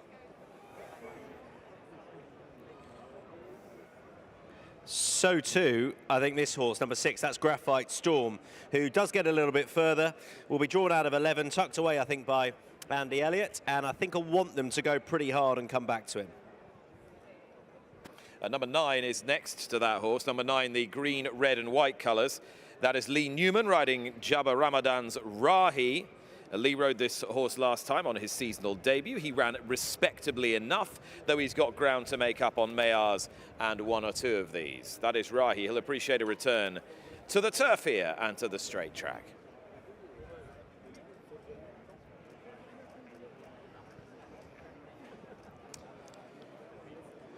All right, so most of the horses now down near the 1,200-metre start. It's certainly taken follow suit a lot longer than all the others. And we're going to take a look now at number 14, Vanguard Star. Nathan Cross taking the ride on this 3-year-old for Mohammed Hassan.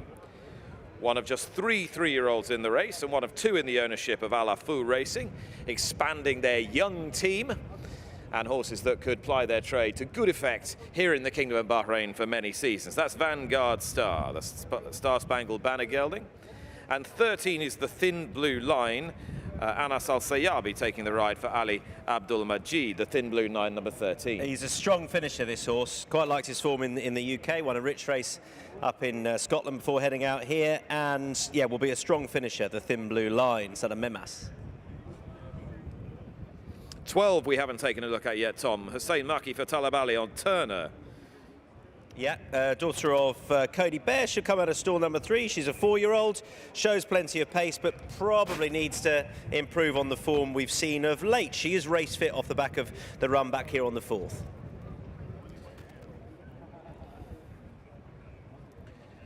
If you look very closely into the distance, the far right, all blue colours, that's 10, Be Lucky My Son, Farzinas Import, Adri de Vries taking the ride. Now, it was all a bit of a disaster on his debut here in Bahrain, but the fact that he reappears fairly quickly off the back of that suggests that he's none the worse and we can draw a line through it. Yeah, and hopefully the drop back in trip will suit. Things didn't go to plan when last seen pretty recently, but as you say, the quick backup suggests that there was a reason for that and better expected today for the winning combination of our last race, Adri and Fauzi. A reminder, 2:20 local time, post time for this race, and 3:05 our feature. As the atmosphere builds, the crowd fills, and in the haze behind the stalls, you might be able to pick up the red and black silks of Anan, who's the only filly we haven't seen here, Sufyan Sadi for Mohammed Hassan. Again, just the one start here in Bahrain, and it was a winning one. So that was a most auspicious debut. We have had a going change. Plenty of water put on the track this week and a little sprinkle of rain yesterday as well. So we began the day on going described as good to soft, good in places. The going is now good to soft in places. Ground tightening ahead of our feature race. Good to soft in places ahead of the Bahrain International Trophy. And the loading process will begin very shortly for the Bahrain Economic Development Board Cup, which will be run up the straight 6 furlongs here, 1,200 metres straight for this race. And the track appearing to play quite evenly so far this afternoon. Fresh strip of ground, Tom. Sometimes here at the Bahrain Turf Club, it can pay to be drawn low on this sprint course. Yeah, Ali Vance is alongside us, who will have seen more sprint races here than Well, than me, certainly. If you could pick a draw on history, where would it be? Anywhere in particular, or pretty fair, Ali? Yeah, I'd say pretty fair, really. Yeah, but interestingly, the one runner we've seen here was more on the well, it actually came down the middle really, and sort of drifted towards the rails. But yeah, over the years in the Bahrain Turf Series, they've obviously run over this track, but they alternate between the inner track and the outer track as well. So often fresh ground for these big meetings, as there is today. They haven't used this track this season. It looks beautiful. Andy Waite, new clerk of the course in charge, he's come over for the season, and he's done a fabulous job. Yeah, quite a headwind they're running into as well. So that won't make life easy in the straight. And, well, the wind's not dropping, that's for sure. I'm quite glad for it, given that it's pretty warm today, pretty humid, but they are running into that headwind, and that'll play a part for those on the front end, definitely. I think that's why we've seen some late changes in some of our races as it's developed up the straight, Nick. All right, most of the runners loaded then. For the precursor to the International, it's the Bahrain Economic Development Board Cup. And this will be called by Darren Owen. So runners going in then, so it's good soft in places now for the action. Fourth race coming up, 1,200 metres down the straight as a handicap. We're well through the loading up process for this Bahrain Economic Development Board Cup. Looks as though still out of line is Speed Chance to go into stall number 7. Also Follow Suit, who went to post early, was led down to the start. Follow Suit's out of line due to move into stall 9, and to the right we're waiting for Aman to move into stall 13. Speed Chance, it looks as though that horse is just causing a few issues there behind the stalls, but is now going forward. Looks as though the blindfold was on there. So that's Speed Chance in, Aman going in, and Follow Suit to complete the lineup. So straight 1,200. Follow Suit is there. That's it. They're ready.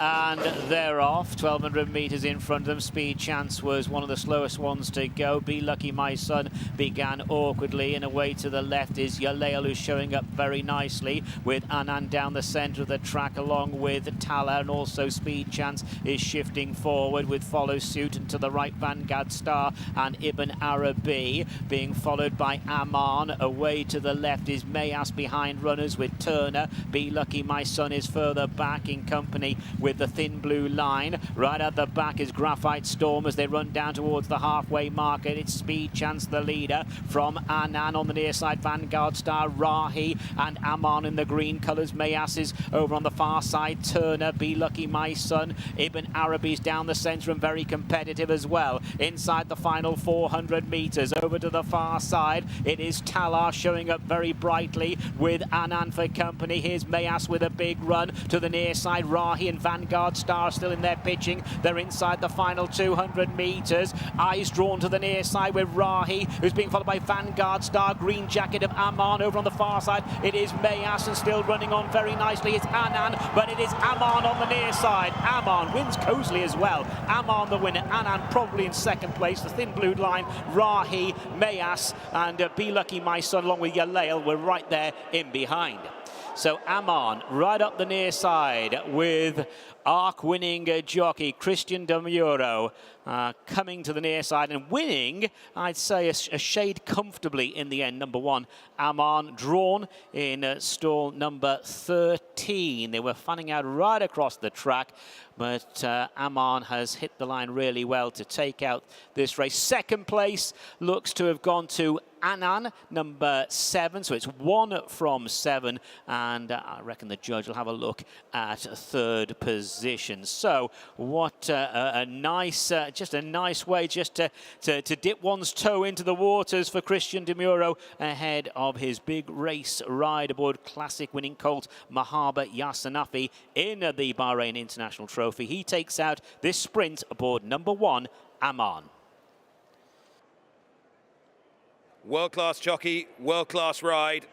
Outstanding performance from Aman, who is making hay here in Bahrain. To what extent was stall 13 an advantage? Well, certainly at the 200-metre pole, the little group of 3 that broke away from the rest appeared to have a little edge. To his credit, Anan, in the middle of the track, did stay on quite well. but there was certainly no disadvantage to Aman's track position under Christian De Muro and putting that rather disappointing run last time behind him. But that had been his seasonal debut. He was entitled to step forward for that, and step forward he did quite significantly. You can see all three who raced toward the stand side beat far more home than beat them. Could have been good track positioning. It was certainly a good ride, and a horse who's improved for his seasonal debut. Here's Christian De Muro, the winning rider, with Ali Vance. Winning jockey then, arc-winning jockey Christian De Muro. Christian, you were quite confident on this lab before you rode the race, and duly paid off. Yeah, of course.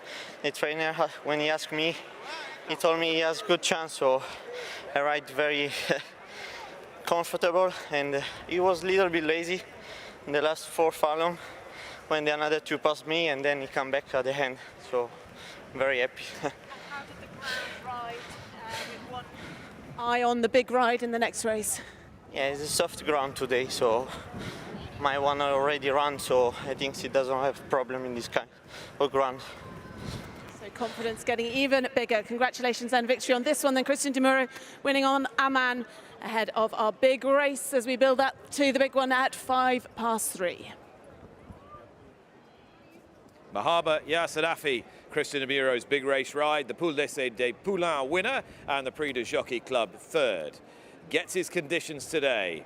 Sound surface, 2,000 meters, right-handed bend, and hopefully a little bit of magic from the man on board here, Christian De Muro. Not long now until we begin the build-up in earnest to the 2023 Bahrain International Trophy.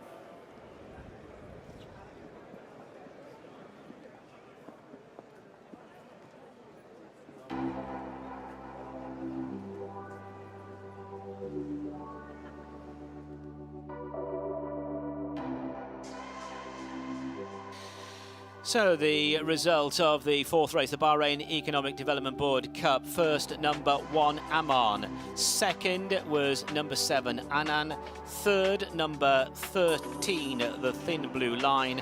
And fourth, number 9, Rahi. Fifth there was number 3, Mayas. The distances 2.5 lengths and a neck, 2.5 lengths and a neck. And the official time of the winning horse, 1 minute 17.03. 1 minute 17.03.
And the result is now official. Weighed in, weighed in.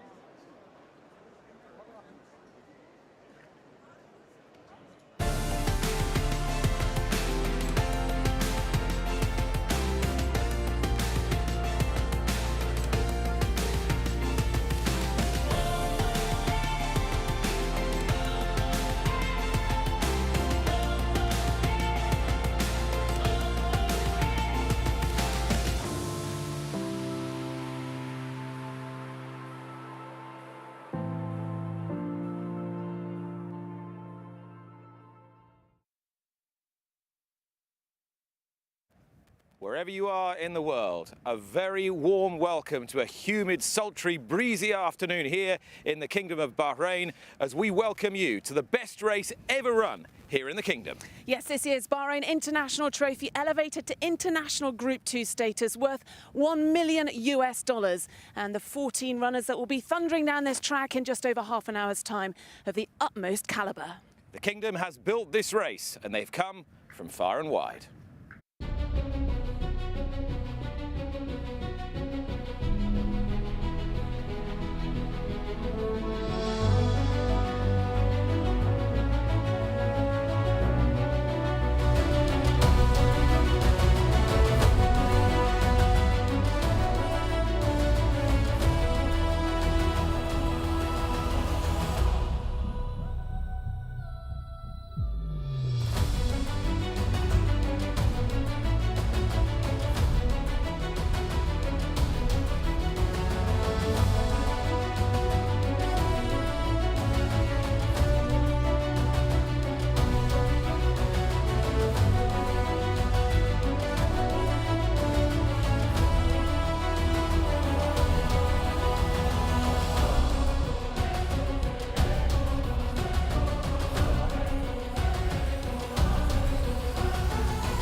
Yes, the effort that has gone into getting these international runners out here, 8 runners from France, from Britain and Ireland, can't be underestimated. It's no small feat. They've all travelled out on the same day, last Friday, from East Midlands Airport, all on the same flight.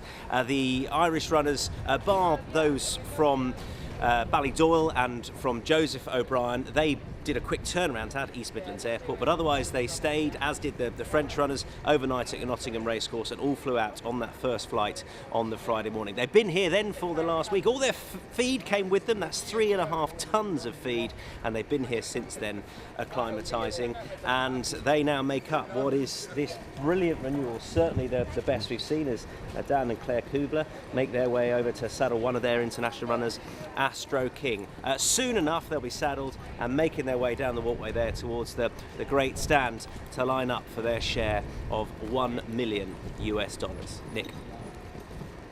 Tom, this has truly been a journey, and a journey for all of us who've been coming to Bahrain since 2019, when we opened up a new chapter on horse racing here with the inaugural running of the Bahrain International Trophy. Then Group 3 status awarded 2 years later. The Turf Series joined that December. The Crown Princess Cup was awarded international listed status. The King's Cup and the Al Mathak Mile, the same. Last year, the second edition of the Bahrain Turf Series, and now we have a race that is worth $1 million, half of that to the winner, and awarded this year for the first time Group 2 status in the international pattern. And with 3 Group 1 winners in the field, it is a truly representative event. It'll be called by a truly international commentator as well. Welcome to the show, Darren Owen. Thank you, Nick. Yes, looking forward to the big one then. The Bahrain International Trophy, $1 million at stake here. And this field have accumulated money earnings of over £7 million. Number 1 is Astro King. Astro King partnered by Richard Kingscote. Number 2 is Caliph for the home team. Fawzi Nas trains at Rida Rees is aboard. Number 3 is Dubai Future, last year's hero. Dubai Future, partnered by Kieran Schumacher. Number 4 is Highland Avenue. The dashing grey comes here on the back of that win at Newmarket. James Doyle in the saddle.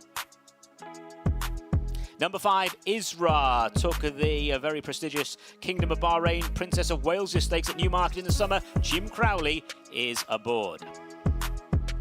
Number 6 is Lafayette. 2 wins this year on the scorecard for Noel Mead. Colin Keane is the jockey. Number 7, Nation's Pride, a true globetrotter, a multiple grade Group 1 winner this year, William Buick in the saddle. 8 is Point Lonsdale. Ryan Moore for Aidan O'Brien. This horse has dined up the top table this year many times, winner at Chester in the spring. Number 9, Carder, also trained by Fawzi Nas. Alberto Sanna is the jockey aboard Carder, a winner in Riyadh in the spring. Number 10 is Real World. This is Oisin Murphy's mount, riding here for Saeed bin Saror. Chased home Baid twice last year.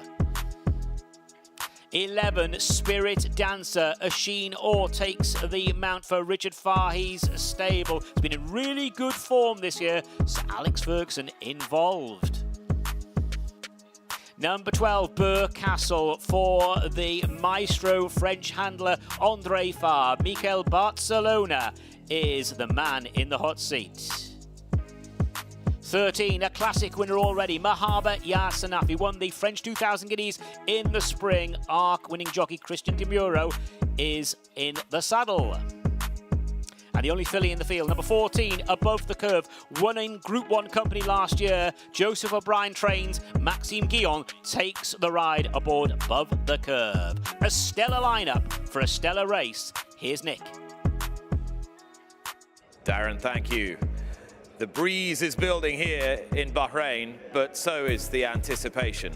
14 very talented horses, to the extent that the defending champion, Dubai Future, has barely had a mention in the build-up to this race. Shows you how far we've come in such a short space of time.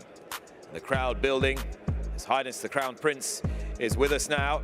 And this, the most prestigious race in the Bahrain calendar, the Bahrain International, is a cracking renewal, Ali Vance, and we're going to try and have a look at a couple of the leading contenders now.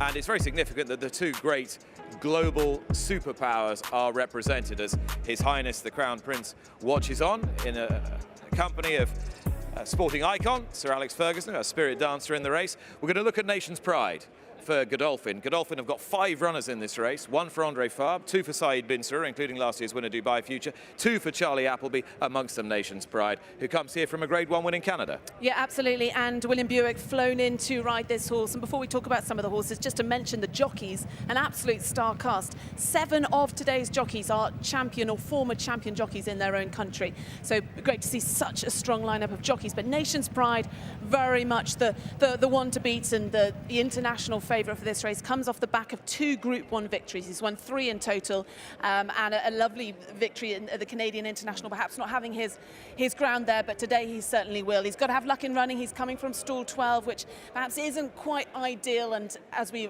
will talk about, as we know, it's a very, very strong lineup, so he's going to have to be at his best. Yeah, and the victory earlier on in the season in Germany was a defeat of the runaway German Derby winner and Prix Niel winner Fantastic Moon, form that reads particularly strongly in the context of this race. So deservedly favoured by many today, Nation's Pride, but it is certainly no one-horse race. And a horse like Point Lonsdale brings top-class form into this. He ran perfectly respectably in the Royal Bahrain Irish Champion Stakes behind his stable companion Auguste Rodin, and then he really excelled himself in the Kipco British Champion Stakes, Ali, at Ascot. I mean, to what extent can we take that form literally? And if we can, does he win today? Well, he's been really dining at the top table, as we've been saying. 4 Group 1s his last 4 races, and we saw him there finishing in behind King of Steel. He's a Group 2 winner from Chester in the spring, and it's great to see Aidan O'Brien back here represented. He missed last year, but he had a sovereign running in the race the year before. Ryan Moore flown in from Japan to take the ride on Point Lonsdale, one of 2 runners for Coolmore. Yeah, the other one being the Group 1 Prix Saint-Hilary winner of 2022, Above the Curve, the daughter of the American Triple Crown winner, American Pharaoh, big handsome filly who has been the apple of her trainer Joseph O'Brien's eye for some time. But it's not just about the big battalions. It's not just about the 5 for Godolphin and the 2 for Coolmore. It's about some of the smaller stables who've got horses who've been rising through the ranks. That is embodied by husband and wife training team Dan and Claire Kubler, who train in Lambourne in the United Kingdom. They bought a horse for relatively little money from the stable of Sir Michael Stout, and they have turned the proverbial sow's ear into a silk purse, as they've been explaining to our colleagues at Great British Racing International. Astro Kings had a fantastic season this year. We started off at York at the Dante Festival, and he made a really promising debut for the yard. We went to Royal Ascot to take on the Hunt Cup, and unfortunately things didn't quite pan out for him that day. You know, big field, and he kind of ended up in no man's land with nothing to really follow. When we bought him, one of the things that we'd been keen to do was try and try him over a bit further, and when he ran at York first time in the season, that looked like it was something that was definitely viable.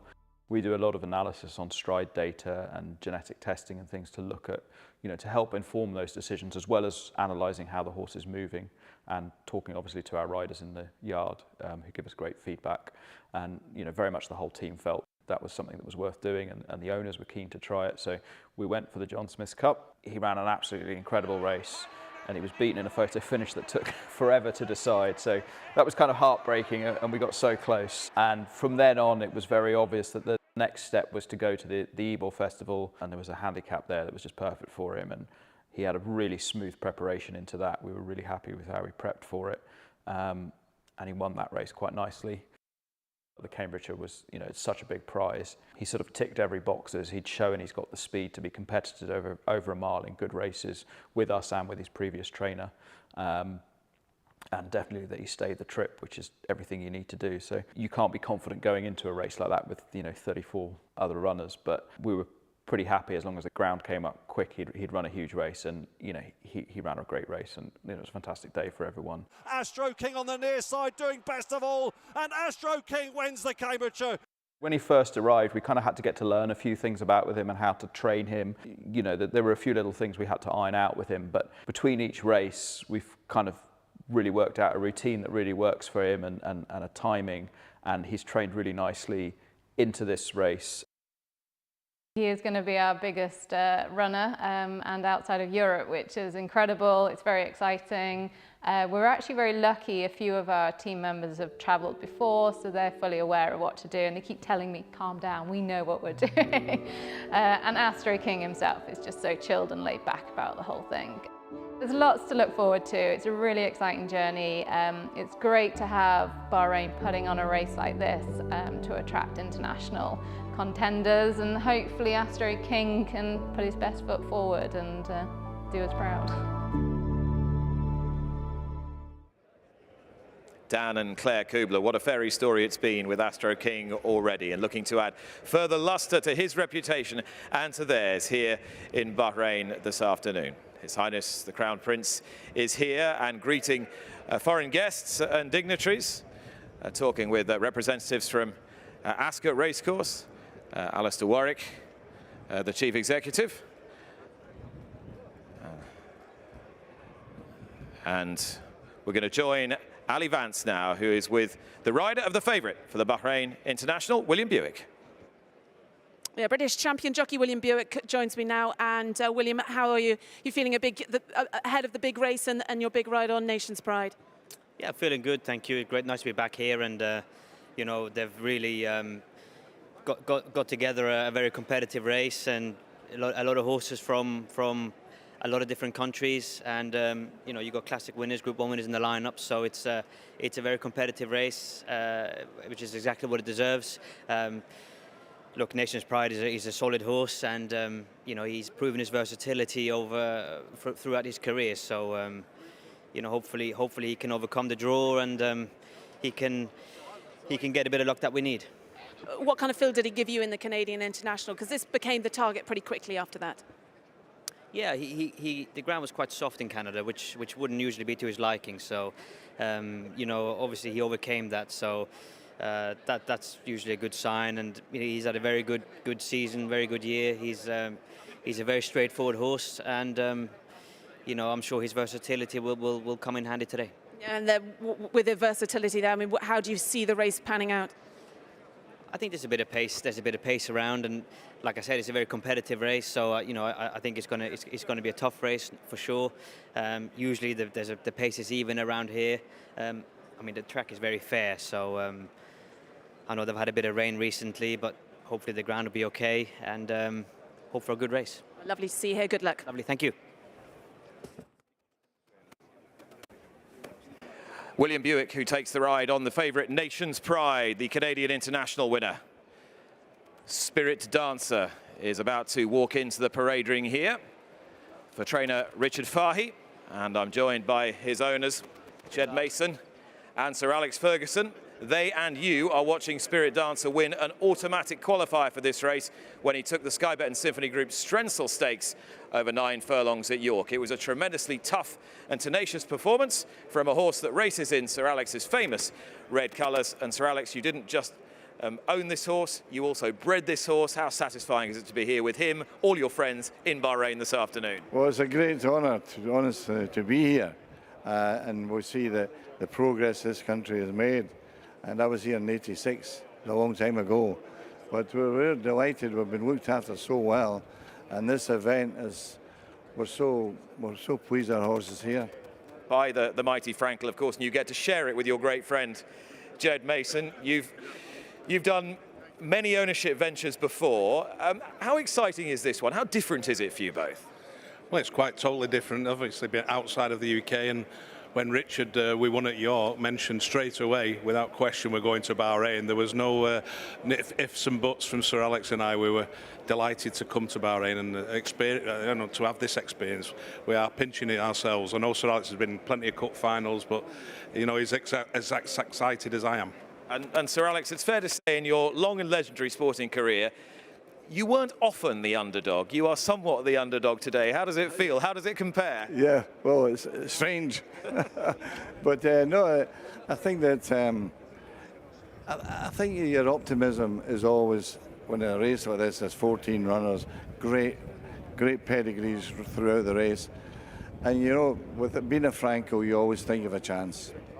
And you've nurtured the careers of so many great athletes. How much do you admire the heart of this horse? Because he seems to try awfully hard. Well, it is, and every challenge this year is showing itself really well. It's an improving horse, there's no question about that, even although it's 6 years of age.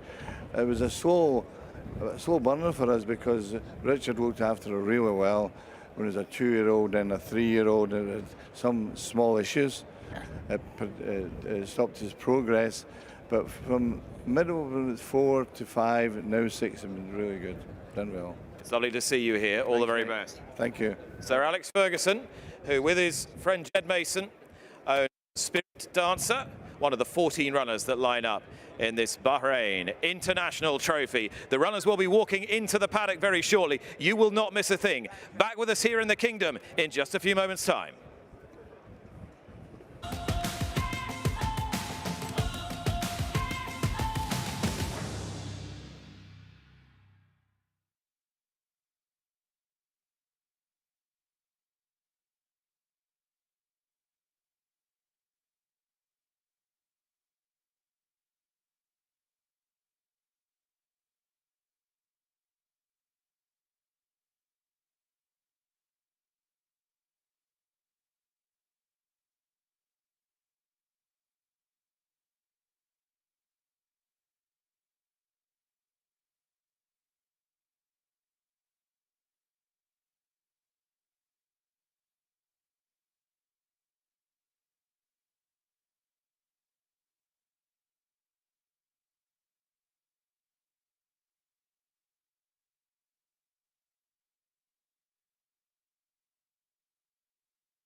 Well, welcome back. The horses will be in the parade ring ahead of our big race shortly, but I've dragged Jim Crowley out of the weighing room to have a few words with us. Jim, you're on Israel, horse that won the automatic qualifier at Newmarket, the Princess of Wales Stakes.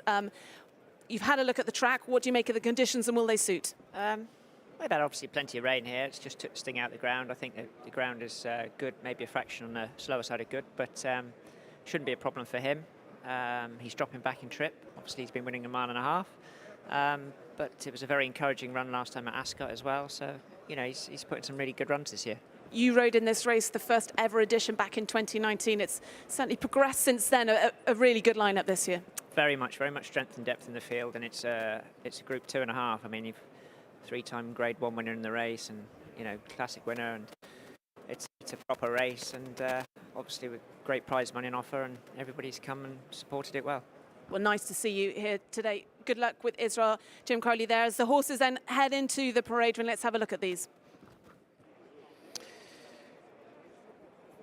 Let's start with number 1.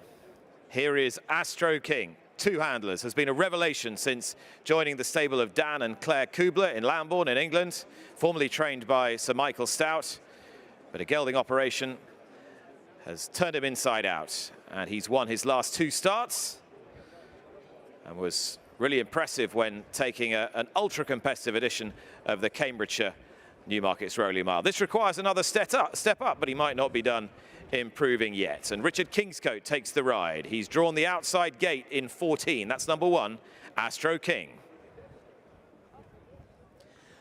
Horse number 2 is Caliph, one of 2 runners for Fawzi Nas, representing Bahrain. Adre de Vries takes the ride on this one, already a winner here this afternoon. And Caliph was a Group 2 winner in Germany when trained with Peter Schergen. And having his first run here then for Fawzi Nas. That's horse number 2, Caliph, will be coming out of stall number 4. Number 3 is the defending champion here, Dubai Future. An impressive winner of this race last year for Saeed bin Sarur. Jockey change this time. Kieran Schumacher takes the ride. Kieran, who'll be riding many of John Gosden's big hopes for next season. Dubai Future has been kept deliberately fresh for this race. Horse 4 then for Godolphin, Highland Avenue, won the Group 3 Darley Stakes in October by 4 lengths. A really impressive victory there. And Highland Avenue going to be ridden by James Doyle, and 1 of 2 in the race for Charlie Appleby. So, horse number 4, Highland Avenue. 5 is Isra. Isra runs in the colours of Shadwell Estates for Her Highness Sheikh Hissa. And Isra represents John and Thady Gosden, who was second in the inaugural edition of the Bahrain International with Turgenev. This a much better race, this a much better horse. Isra will need a strong pace here at 2,000 metres, as he's a horse who stayed on very strongly when winning the Princess of Wales Stakes at Newmarket back in July, when beating Derby winner Adayar. Horse 6 is Lafayette, representing Ireland, trained by Noel Mead. Colin Keane taking the ride on this. Lafayette, a winner of the Royal Whip in August. Another automatic entry race for this Bahrain International Trophy. So horse number 6, Lafayette, coming out of stall number 2. Charlie Appleby there with his wife, Aisling. Charlie, who has 2 runners in this race, including the favourite, Nation's Pride. Nation's Pride, winner of a Group 1 in Germany earlier in the season when beating Fantastic Moon. Runaway winner of the Canadian International last time. A globetrotter of significant standing, and bypassed a tilt at the Breeders' Cup turf specifically to drop down to 2,000 metres to come to this race. This has been in the diary for a long time. Can he fulfil his date with destiny this afternoon? Nation's Pride for Charlie Appleby, and William Buick has chosen to ride him over Highland Avenue. Horse number 8 then, Point Lonsdale, representing Aidan O'Brien. Ryan Moore jetted in from Japan to take the ride on Point Lonsdale, who's been busy in Group 1s. He's been finished 4th last time out behind King of Steel in the Champion Stakes, but was a Group 2 winner up at Chester earlier in the season, winning the Huxley Stakes. So Point Lonsdale, there's Ryan Moore coming out to take the mount on horse number 8. Ryan Moore, who's ridden in America, Australia, Japan, and now Bahrain, all in the last 2 weeks. There's Carter, who was a Royal Ascot placed 2-year-old. He's now a 5-year-old. He's been based in Bahrain since his 3-year-old season. He is a fair performer at his best, but he needs his very best and more to be competitive today. One of the local duo for Fawzi Nas, Alberto Sanna, takes the ride. Horse 10, you'll see in a few moments' time, will be Real World, and an interesting runner, Ali. Yep, another one for the Godolphin team. Said bin Surur training this one. Sheen Murphy comes in to take the ride on this one. A two-time Group 2 winner, but had a long break. Hasn't seen him since the spring, but at his very best form, he's certainly going to be a major contender. Horse number 10, Real World, will be coming out of the stall number 1. 11. He is bred and owned by Sir Alex Ferguson with Messrs Doan and Mason. Sheen Orr takes the ride for Richard Fahey, the Spirit Dancer. And although he's 6, he's improved this year. He loves the sound surface. He was very tough when winning the automatic qualifier, the Strensel at York. And although he needs another step up, it won't be for lack of trying. Comes from stall 11. That may pose a little bit of a problem.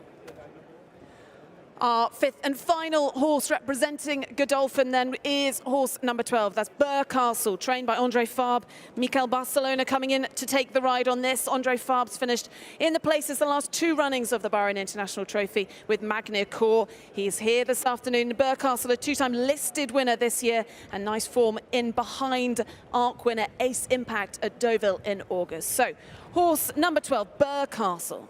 It's wonderful to welcome a European Classic winner in his Classic season here, and that horse is Mahaba Yassanafi. Like Isra, he's by the champion sprinter Muhara, but he stays this distance of 2,000 metres well, and you could argue that his career best came when 3rd behind the world-class performers Ace Impact and Big Rock in the Prix de Jockey Club at Chantilly earlier in the year. That's the winner of the Poule d'Essai des Poulains, Mahaba Yassanafi. Christian Demiro, the ARC-winning rider, aboard.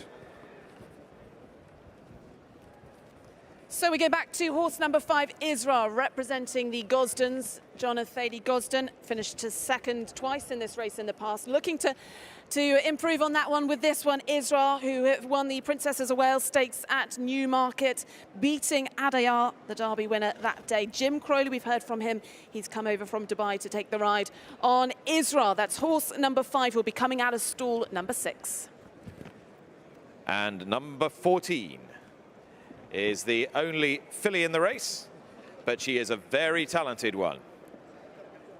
And Maxime Guillon is already aboard in the navy silks of Sue Magna, who owns us in partnership with Michael Tabor, Derek Smith and Westerberg. Joseph O'Brien trains. She won last year's Prix Saint-Alary at Longchamp, and she will be ridden forward, you would think, from stall 13 to make the most of her proven stamina over this distance. Joseph O'Brien, he's won Breeders' Cups, he's won Melbourne Cups. Can he win a Bahrain Trophy with this daughter of the American Triple Crown winner, American Pharaoh? And you have seen all 14 that go to post for the 2023 edition of the Bahrain International Trophy. All-star crowd here at the Bahrain Turf Club. Sir Alex enjoying his week immensely. Can Spirit Dancer put his best foot forward today?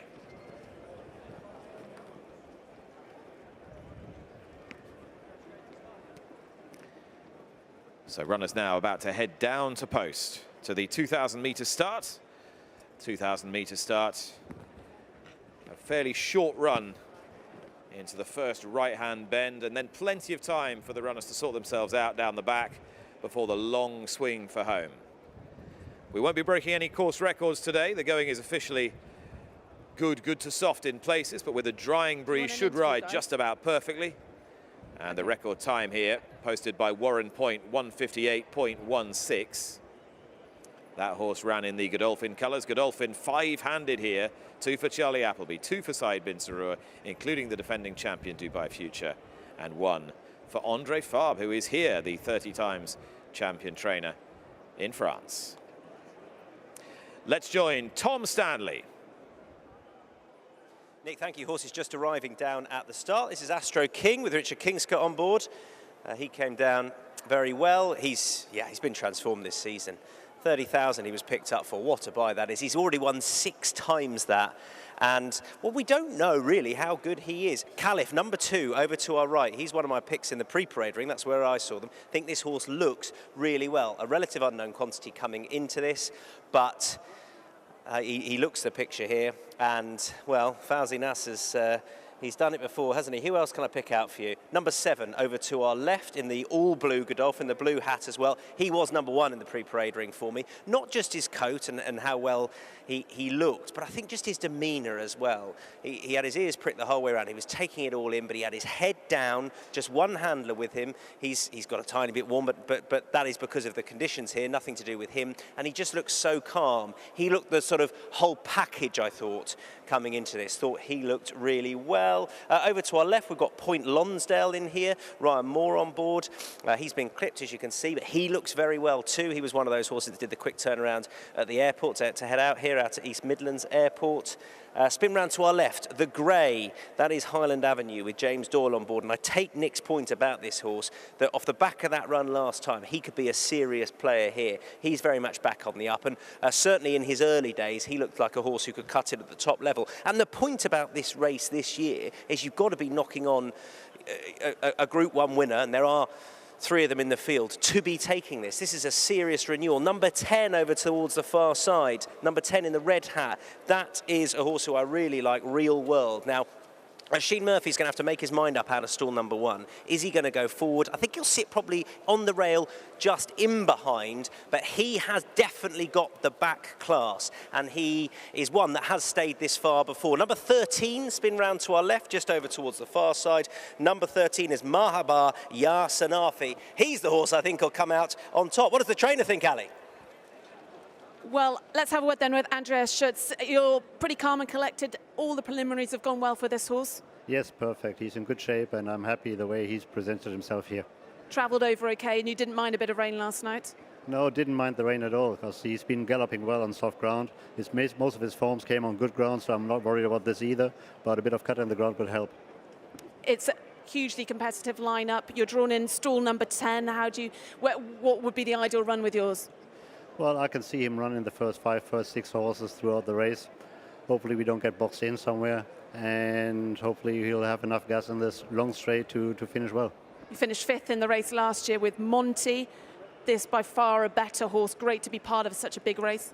Yes, I'm really happy to be back here.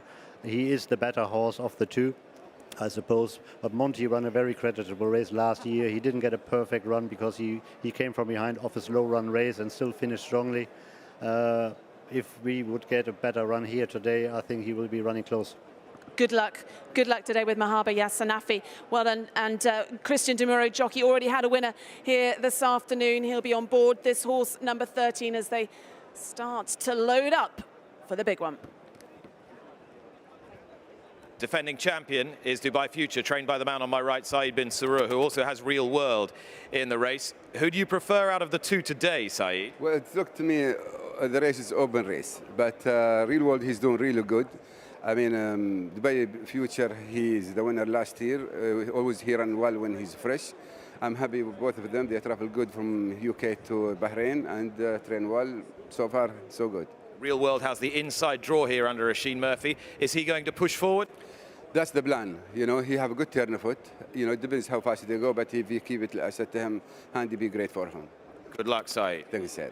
Saeed bin Sarur, who trains the defending champion Dubai Future, but the horse he really likes here is Real World. Real World, who on his day is a bona fide Group or Grade 1 performer, hasn't necessarily had the most straightforward 12 months, but has had the pause that refreshes, has had the breathing operation, and could well slide along from that inside stall, make the most of that inside stall. Will he fully get home at 2,000 metres? Very, very talented horse, Real World. Last year's winner is now in the hands of Kieran Schumark. Got a beautiful ride from Danny Tudhope last year. Schumark, big year for him in 2024. He'll be riding many of the big runners for the John and Thady Gosden stable. And the Gosdens here themselves, represented by the Shadwell horse Isra, the Princess of Wales, is winner. Can they go one better than they did in the inaugural running with Turgenev?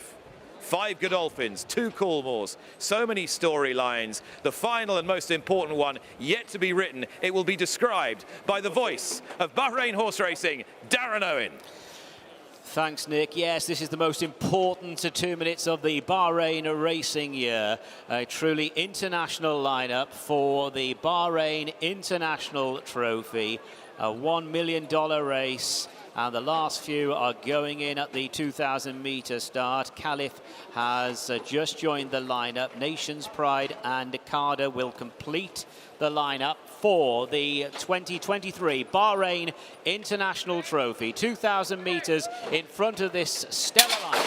All in, and they're off. And it was a sleepy beginning for Astro King. That one was last coming out of the starting stalls. They go through the first 100 meters of their journey. Carter is in the firing line, and right there is Dubai Future, who's up along the inside of Point Lonsdale, and they're now on top of the first turn. Dubai Future, Point Lonsdale, Carter, Nation's Pride is posted 4 wide around that bend. Highland Avenue, the Greys just in behind the leaders, followed by Real World and Isra Burcastle, and then the classic winner Mahaba Yasanafi in mid-division. Astro King has caught them up, and that one's also running in mid-pack in the blue and yellow colours. Further back to Spirit Dancer, who has a pitch to the outside, followed by the filly above the curve. And second last is Caliph, and Lafayette is at the back end of this party. They have 1,200 left to go. Point Lonsdale and Nation's Pride parked out there 1 and 2. Dubai Futures in third place, followed by the black jacket of Carter. Then Real World, Isra still 3 wide with no cover. Mahaba Yasanafi is next ahead of Highland Avenue, Astro King and Spirit Dancer. Burcastle above the curve, Caliph, and last of all is Lafayette. They've passed halfway, and it's Point Lonsdale in front for Ryan Moore. Leads Nation's Pride in the hands of William Buick in second place. Dubai Future is in third. Less than 800 to go. They're approaching the turn. Real World's just in behind the leaders. Here's Isra on the wide outside now, moving into third position as they make the final turn. 600 out, and it's Point Lonsdale, Nation's Pride and Isra from Dubai Future. Just in behind them, Carter. Mahaba Yasanafi now called on for an effort, and then comes Highland Avenue. Astro King's got a bit of work to do, so too Spirit Dancer, and now they work their way inside the final 400. Nation's Pride, Point Lonsdale having a duel. Here comes Mahaba Yasanafi and Isra between horses, and the big white face of Spirit Dancers on the wide outside as they now draw towards the last 200 metres, and it is Spirit Dancers coming home really well. Spirit Dancers hit the front and kicks on by a couple of lengths to Isra. It's another big international win for Sir Alex Ferguson. Spirit Dancer wins the Bahrain International Trophy. Isra, Point Lonsdale and Real World all vie for places just in behind. So it is a turn up here. Spirit Dancer has gone on to win for Richard Fahy, and Asheen Orr has really run on strongly, has hit the line really well. It was a big win. A horse has been in really good form this year, won the Strensel Stakes, won in handicap company, and has now won the $1 million Bahrain International Trophy for Sir Alex Ferguson and the team. Asheen Orr was aboard. Richard Fahy, the successful trainer. Richard, a regular here on the Bahrain circuit. Big run there for quite a few of them for the places. Really close call for the places, but no doubt about the winner of the Bahrain International Trophy. That is number 11, Spirit Dancer. And here we see Spirit Dancer inside the last 100 metres, really powering on. No excuses behind there. In second place, very tight, Isra, Point Lonsdale and Real World, all vying for places. No doubt about the winner. That is Spirit Dancer. Nick. What a performance, and he didn't just win, Sir Alex Ferguson. He absolutely bolted up in the Bahrain International. How does that rank amongst your sporting achievements? That's the best ever, without doubt. That was the best ever. Fantastic. Against the pedigrees of all the horses and the form of it, it was fantastic. Couldn't believe it. As I said, you came here as the underdog, but Richard Fahy, he seemed to have a quiet belief in this horse. He did, yeah. He says, leave it to the jockey. He'll decide. He'll be all right. And you saw all these world-class horses against you, a Canadian international winner, the defending champion. Andre Fabi was sitting next to you the other night at dinner. Did that strike any fear into you, seeing all these great horses? I was terrified. But dude, and Godolphin, 5 horses in the race, you know, and that was great. I'm so proud. And he said, remember to the jockey, he's a Frankel. That's what I said to the jockey, he's a Frankel. All class and a whole heart today as well. Jed, just tell me what this means for your whole partnership. Oh, unbelievable. But before we do that, thank you to Bahrain for hosting us. We've had a fantastic time. People are so generous and lovely. This is just unbelievable feeling. Thank you very much. Yeah, brilliant. Thanks very much. Well done. Congratulations, Sir Alex. Congratulations, Jed. Jubilant scenes here in the winners' enclosure. The homebred Spirit Dancer today, Sir Alex Ferguson, the underdog, but as so often, he comes out on top. Here's the winning rider, Rashid. How cool was he? He's with Ali Vance. He certainly was as cool as a cucumber. He's just getting congratulated by Richard Fahy. Asheen, you certainly had some horse under you there at the end. Yeah, I did. I got a lovely sit the whole race, and I always felt like I had plenty of horse underneath me, but when I turned into the straight, I probably couldn't believe how well I did quicken. And look, he's won well. Yeah, how did it pan out? Because you didn't have the easiest of draws. No, I didn't have an easy draw, but look, there was a good gallop on early, so I just was able to slot in, take my time, and he came home well. And possibly slipped under the radar a little. How confident were you, and how big a win is this, given the crowd and the reception you're receiving here? Well, look, I think he had good form as 3 wins in a row, and I think his last one, maybe he just needed a bit off a break, but look, he's come back to his best today. Well, look, enjoy the reception you're receiving. Well then, to Ashina, winning their onboard Spirit Dancer. Spirit Dancer, this son of Frankel, homebred, running in the silks of Sir Alex Ferguson, and a horse who has just improved and improved this season. Won the automatic qualifier for this race at York, the Strensel Stakes. A Sheen Orr for Richard Fahy. Richard, who's been one of the staunchest supporters of racing in Bahrain since we opened the new chapter here in 2019, and has been a great supporter of the Turf Series as well. And if the owners were all smiles this week and not feeling the pressure, you sense that Richard felt he was bringing a horse here who had a meaningful chance and could deliver. And we need to get a word with the winning trainer, who is washing the horse down, and we will catch up with him in a few moments. But let's catch up on the full result of the 2023 Bahrain International Trophy. Here's Darren Owen.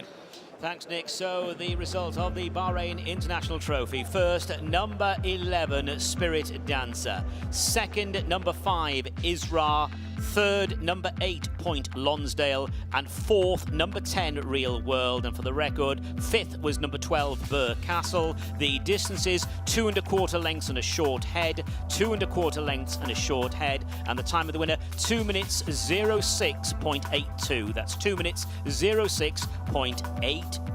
Spirit Dancer rules the world today.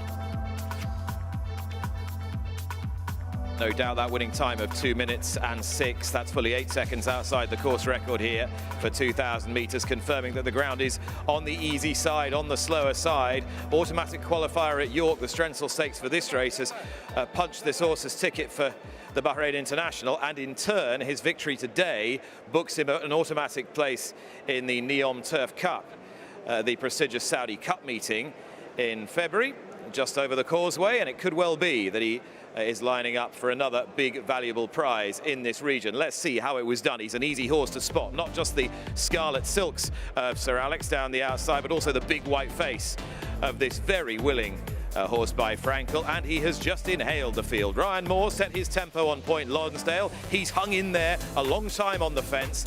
Isra, he was never too far away, the striped cap for Jim Crowley, Shaker Hissa. But you fancy here, Spirit Dancer has found a better turn of foot than the horses in second and third, who are really stout stayers. Burr Castle has run a respectable race in fourth. And Asheen Orr has just angled off the fence here to deliver his challenge, withering and wide. And it was an extremely effective one. Are there any hard luck stories in this race? I'm not sure there are. Most got a pretty clear passage through. Real World has finished fourth. Astro King has done very well to finish fifth from his wide gate. Richard Kingscote, yellow sleeves and cap, got him right on the rail, a ground-saving trip, economising his effort. He might not have got quite the clearest of passages. He's run really well and has finished off incredibly strongly. So it is a 1, 2, 3, 4, 5 for the visitors here. The 2023 Bahrain International Trophy winner is Spirit Dancer. As I said, Astro King ran a terrific race for the Kublers in fifth, and Tom Stanley is with them now. Yes, I am indeed, and we've heard plenty from them throughout the build-up to this, and in particular Dan and Claire Kubler. Dan is with me. Look, you finished 5th, you missed the start, and you've got a good pot of prize money. Yeah, no, fantastic experience. Sort of proved the horse can compete at this level. I think it was a very deep race. You know, a little bit unlucky at the start, but from that wide draw, it probably actually worked out in our favour, and we were able to kind of weave our way through. And Richard was a little bit frustrated. He didn't kind of get a gap later on. I mean, I think the winner's flown and won well, but you know, whether we'd have got another place or two, who knows? But you know, he's very competitive in that field, and you know, there's plenty of races like this. So we'll have to get home and have a think about where we go, and you know, very exciting horse. Well, the prize money you picked up for 5th here, I mean, I know he's already done it many times over, but that's almost what you paid for what was paid for the horse. It's just been an incredible story you've had with it. Yeah, amazing. You know, like you kind of, it's very hard for a small yard with a limited budget to find horses to compete at this level, and to land on one's, you know, been a fantastic experience. And you know, hopefully it shows people that, you know, give us a chance and we can come here and produce horses to compete against the best in the world. And you know, let's keep going forward. Enjoyed your week? Fantastic. I mean, Bahrain, they've put on the turf club. The facilities are fantastic for the horses. Very welcoming. The hotel's been excellent. You know, been really well looked after, and you know, everyone's just so friendly and welcoming. And we've really enjoyed being here. And hopefully we can come back. Glad you've been rewarded. Well done. Thank you very much, Tom. All right, well done to the Kublers. An excellent run in 5th for Astro King, but it's Spirit Dancer, the hero of the hour. And we'll be bringing you the presentation and more reaction from Winning Connections when you rejoin us right after this.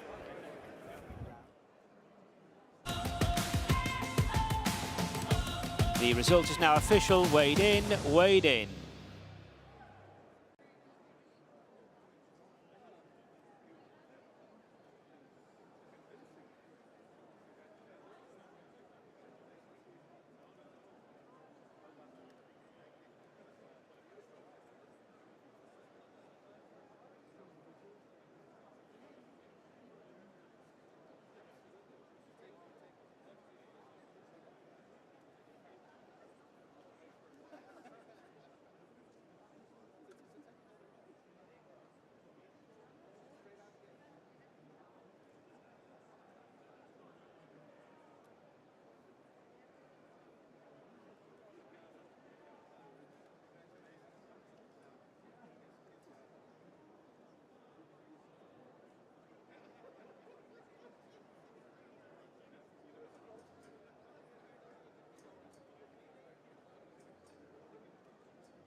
Wherever you are in the world, welcome back to the Kingdom of Bahrain. This is the 2023 Bahrain International Trophy. His Royal Highness Prince Salman bin Hamad Al Khalifa, the Crown Prince and Prime Minister of the Kingdom of Bahrain, presenting the trophy alongside Sheikh Issa to the owners of Spirit Dancer, Sir Alex Ferguson and Jed Mason, together with trainer Richard Fahy and rider Asheen Orr. Spirit Dancer, ladies and gentlemen, is the winner of the Bahrain International Trophy of 2023.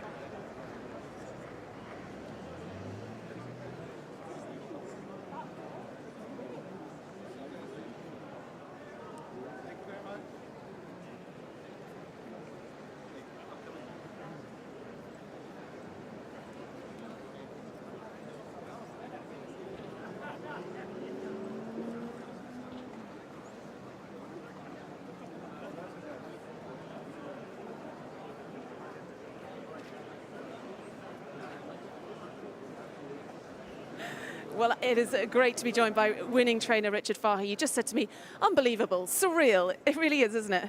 Yeah, it's one of them moments where you've just got to give yourself a shake, and maybe tomorrow morning it'll sink in, but I'm on cloud nine. It's fantastic. And why does this one mean so much to you? I don't know, $1 million. And it was sort of in my mind all year to come here, but I thought it'd be an easier race. I thought he'd win, but not beating the field he beat today. But just great to see it. It's fantastic. Because it wasn't that you were that confident heading into the race. As I mean, we know there's 3 Group 1 winners in it, but a surprise, a lovely surprise. A fantastic surprise. I mean, the bookmakers didn't give us much chance in England. But look, it's just a surreal moment, one of them moments that you'll cherish for the rest of your life. Because you've been out here since, what, Sunday? You've done the whole week.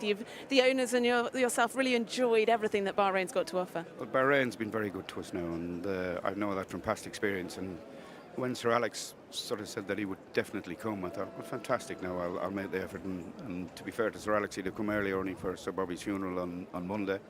But it was a plan that realistically I didn't think was going to happen this morning, and it has. So it sort of pulled it out of the fire as such, you know, fantastic. Because you have been based here, you spent a lot of time here in the winters, on a personal level, to win this big race here in Bahrain when it's not a second home to you, but you have spent a lot of time here. Yeah, I've a lot of owners from here, but I would call them friends rather than owners, and they can't do enough for you, and it's just great to come and not conquer Bahrain, but it feels like we have done that today. So for 10 minutes, we own Bahrain, so it was fantastic. Brilliant stuff. Well done to Richard Fahy. Enjoy the celebrations this evening. Thank you. Cheers. And there is the handsome House of Garrard trophy for the 5th edition of the Bahrain International. We know who won the race, but how was the race won? We're going to take it from the stalls. And Spirit Dancer had a wide gate, but he broke quite smartly to the right of shot. And Ashinor was then able to decide what he wanted to do. And the answer to that was to shelve in, get less wide than he was, and get some cover. And in the end, he's only racing 3 or 4 wide rather than 7 or 8 wide, which he could have been. He's got cover early, he's got above the curve behind him, and meanwhile, Point Lonsdale, Ryan Moore has been able to drive forward on a horse that needs every yard of this 10 furlongs and more. You can just see racing behind the bridle in front, Point Lonsdale, and Ryan Moore just chivying him along to keep the rhythm up. But he's not going a breakneck pace here, and he's attended by both Nation's Pride, who was disappointing, it has to be said, and Isra, who got no cover at all, really. Jim Crowley, the outside on Isra, trying to shelve him in and save a bit more ground. He's been up there throughout. He's run a great race in second, but just looked 2 behind him, getting a lovely draft into the race behind Mahaba Yasanafi. That's the winner, red colours, Spirit Dancer. Ali Vance, Tom Stanley alongside me, and you can see Richard Kingscote has got Astro King from the widest gate down onto the rail. Yeah, and obviously it didn't go to plan from the gate, so I was right by the start, and you know he was comfortably slowest away, but I think Richard did the right thing. He didn't rush things, and you know, with an even clearer run, he might have gone a bit closer. Great though that, as we heard from Dan Kluber, that they've picked up some money for coming over here and had a great week while being out here. But that's some story for the winner, isn't it? It certainly is, and you can see him there coming wide, the horse with a big white face, and Ashin Orr felt like he had a lot of horse under him turning in, and you know, when the screw was tightened, he actually pulled pretty well clear towards the end. You can see the battle going on at front between Isra and Point Lonsdale, but there is a Spirit Dancer then really coming home strongly for Ashin Orr, and what a story it's been. I think it's just won this with a superior turn of foot. above the curve. She's running on late from an unpromising position as well, but she just can't muster that same level of tactical speed. He's not a slow horse, the winner, by any stretch of the imagination. And he's bolted up. I mean, he has won this Cup in the deepest field we've ever had out here. You know, we've got 4 horses rated 115 plus. He wasn't one of them, but well, he's going to be now. He is, and as I said, he earns that berth automatically to the very valuable Neom Turf Cup in Saudi Arabia. He's such a tough horse, such a willing horse, such a resolute horse, and he is giving his connections an untold amount of pleasure and fun, being a homebred as well. Ali, thank you so much for your company this afternoon. I hope you've enjoyed it again.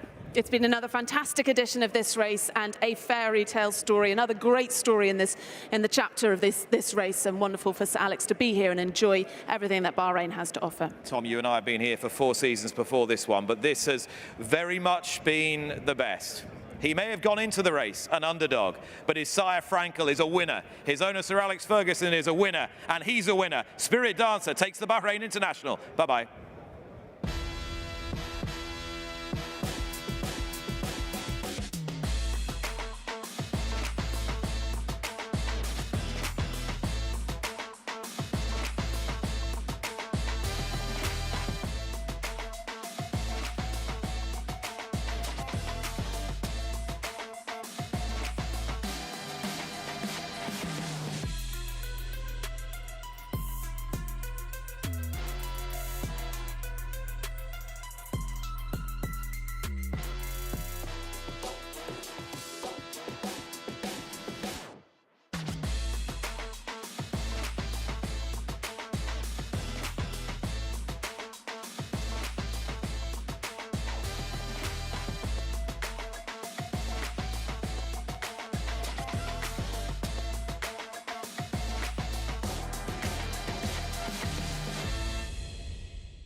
We're on to race 6, and it is the sprinters now under the spotlight for this domestic Grade 2 race, the Bahrain Turf Club Cup.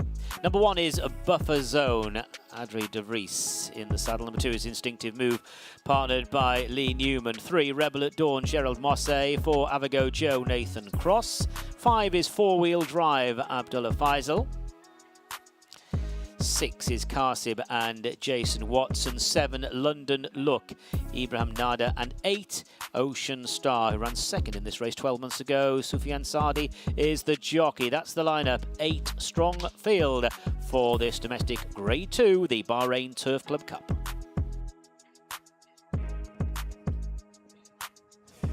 All right, horses are in the parade ring ahead of our next race, and earlier than normal this year was the feature race. So we finished up with, well, 3 really good contests. This in particular is this $30,000 US race.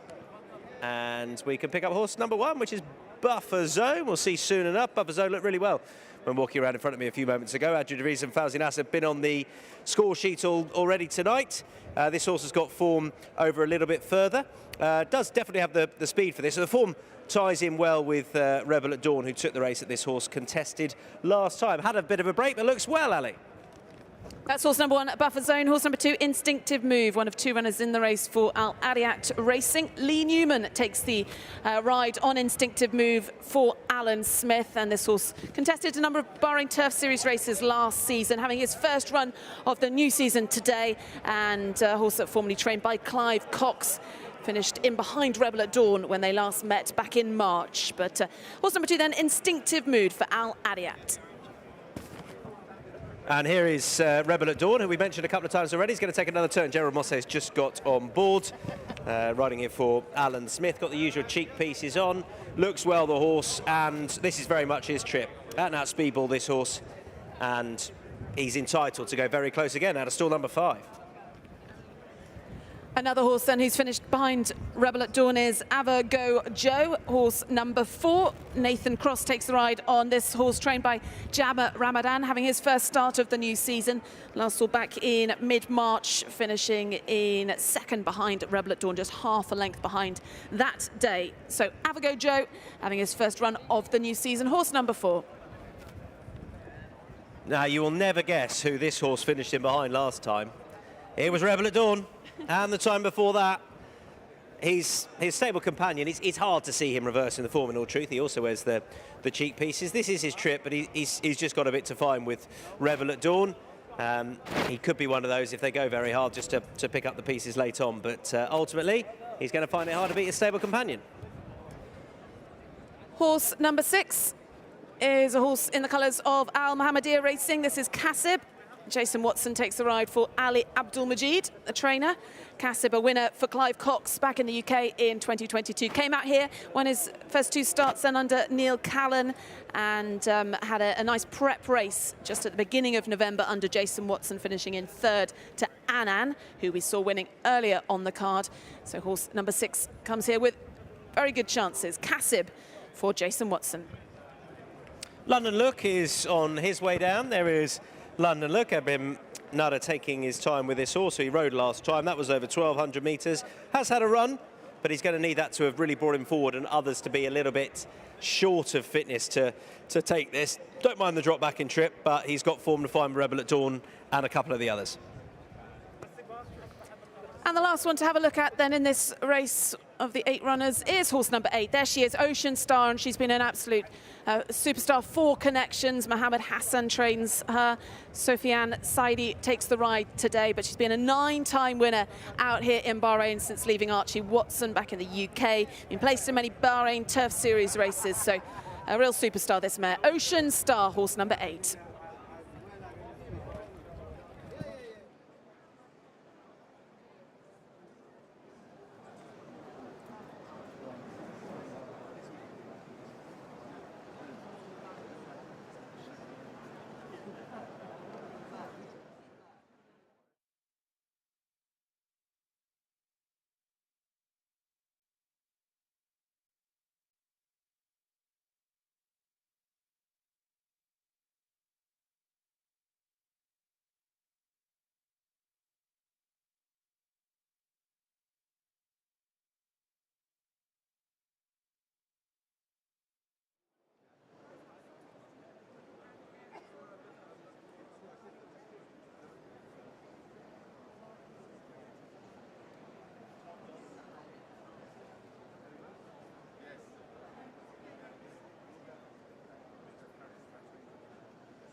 You can see left of shot there as they're on their way down, looking down the track. That's buffer zone being walked down.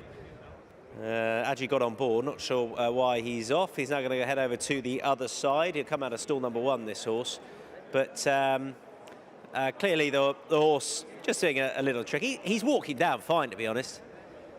Just Adji just leaning into him, and he'll get him down to the start and hop back on, no doubt, buffer zone, who wasn't too far behind Rebel at Dawn when last seen. That was on the 17th of March, earlier on this season, over this distance.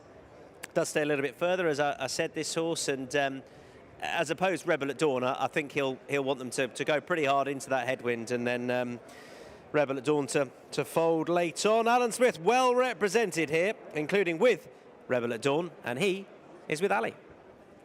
Yeah, Alan Smith got 3 runners in the race. Let's start off with Rebel at Dawn, as we've mentioned him so many times in the build-up to this. How's he been in the run into this race? Yeah, great. I mean, I said before, all my horses seem to have summoned really well. But he's, you know, at the end of last season, he was improving, and he sort of carried on in that vein. We're very happy with him. Both those 2 Instinctive Move, Rebel at Dawn, both having their first start of the season, but your horses seem to be hitting the ground running in terms of that. Yeah, they seem pretty straight. Instinctive Move, he's done very well. There wouldn't be a lot to choose between them on race day. They're a bit different in the morning, but on race day, they both show their mettle. And of course, we've got old 4-wheel drive, who's still with us, but I don't think the rain would have helped him very much. And presumably Gerard Mosse had the choice between the 2 Al Adiat horses? Yes, of course. So he's opting for Rebel at Dawn. But you were saying Instinctive Mood has had a lovely summer with you. Yeah, he's actually put on a lot of muscle. And he's done really nicely. We're very happy with him. He just matured that bit, you know. He's going the right way. Yeah. And I've got to ask you about the big race. What a story, Spirit Dancer winning it. A great, as I said, another great year for the race, and a wonderful story for the history of it. Yeah, and I think quite poignant, you know, what has gone on with Sir Alex the last few weeks. Very nice for him to have a horse, especially that he bred, and for the team. I mean, Richard Fahey, great training performance, and couldn't wish it better for a nice guy. Yeah, even though Sir Alex, Manchester United, I'm a Southend United supporter, so that's my cross. I've got to bear that one. But yeah, we wish him the best. He deserves it. Still celebrated the victory. Well done. Thank you very much, Alan Smith. Good luck with these ones. Thanks very much. Thank you. Good to hear from Alan Smith there, and well, in truth, hope that he's in the winner's enclosure today, and so too His Highness Sheikh Issa for Al Adiat Racing. Gerard Mosse on board this 5-year-old son of Dan Man, Rebel at Dawn, and he will come out of stall number 5, stalls in the middle of the track. And one thing we have seen ultimately throughout racing here is, and I think the headwind has definitely contributed to it, that running into that has taken its toll late on. It's just paid to be slightly in behind, perhaps, and just getting a bit of shelter from that headwind, and it might well prove to be the case in this contest. For all it's not the biggest field, Rebel at Dawn is certainly the one that, on all known form, they've got to beat. But buffer zone isn't to be discounted, in particular, given the conditions here today, and notably a bit of cut in the ground as well. Rebel at Dawn's form has been coming on a more rattling surface.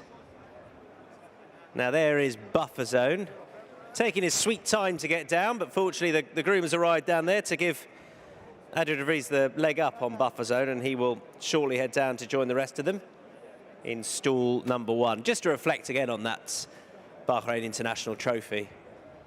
What a result for everyone that put the race together, with Spirit Dancer taking it. The British trained horse, owner bred by Sir Alex Ferguson. It's a tremendous result for the race, and will garner a lot of publicity, and hopefully only encourage more to come out and contest it next year. And a Group 2 now in its own right out here, and it will be again next year, and we'll be looking to go on from there. If they keep attracting a field like we've just had, then Group 1 status should certainly be on the agenda. As I say, earlier in the card this year, So we finish up with these three contests. The Bahrain Turf Club race at 3:40. This one over 1,000 metres. And then 25 minutes to our BAPCO Energy's Horse Racing Cup at 4:05. And we finish up at 4:30. Well, the sun will be setting over the 1,600 metres. Great crowd in today and plenty for them to partake in. Real family feel to the racing today. We've got a merry-go-round in the middle, face painting and lots more besides. And they gave Spirit Dancer a huge cheer when taking our feature race today.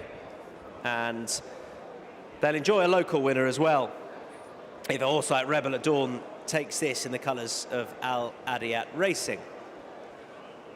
There again is William Haggis in the distance. And we're approaching the off time for our 6th contest, 3:40 Bahrain Turf Club Handicap. Rebel at Dawn will be looking to pick up where he left off at the back end of last season. Out of stall 5 under Mosse de Bosse. Right, let's join Darren Owen. Thanks, Tom. Yeah, so we are well through this learning up process for this 1,000-metre contest. Domestic Grade 2, the Bahrain Turf Club Cup. And still a few more to go forward. Ocean Star was second in the race last year, still to go in. London Look stepping into stall number 3. Avogo Joe, 4-wheel driver, also out of line, so 3 to go. We're looking at 4-wheel drive now, moving into stall 2, 4-wheel drive. They're drawn to the left of the stalls as we look out onto the track, so just 2 more to go in, Ocean Star and Avogo Joe. Ocean Star's rearing there in stall 8. Avogo Joe is in, all in. They're ready. No problems here with Ocean Star, getting really worked up here in stall number 8. Now settles down.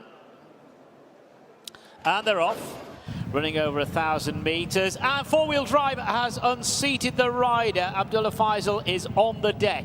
So drama at the start, and it is Instinctive Move with a loose horse in front of Instinctive Move. Rebel at Dawn is racing prominently. Buffer Zone to the far side from Avogo Joe, London Look, near side Qasim, and then Ocean Star. So they head down towards the final 600, and it is Instinctive Move and Rebel at Dawn. The Alan Smith horses there, 1 and 2, as they are being followed by Buffer Zone in the red jacket, just switching to the near side, followed by London Look, Avogo Joe, Ocean Star, and Qasim follows, heading inside the final 400 metres. Instinctive Move and Rebel at Dawn, they are the front 2. A gap then of a couple of lengths to Avogo Joe from Buffer Zone, London Look, Ocean Star, Qasim is well beaten. Rebel at Dawn now stepping on the gas inside the last 200. Rebel at Dawn the leader, Avogo Joe second place. Instinctive Move has dropped away. It is Rebel at Dawn from Avogo Joe. Here comes Ocean Star really running on. Rebel at Dawn's trying to hold on. Rebel at Dawn just holds on from Avogo Joe, and then Ocean Star several lengths to Buffer Zone, London Look crosses the line with Instinctive Move, and they're clear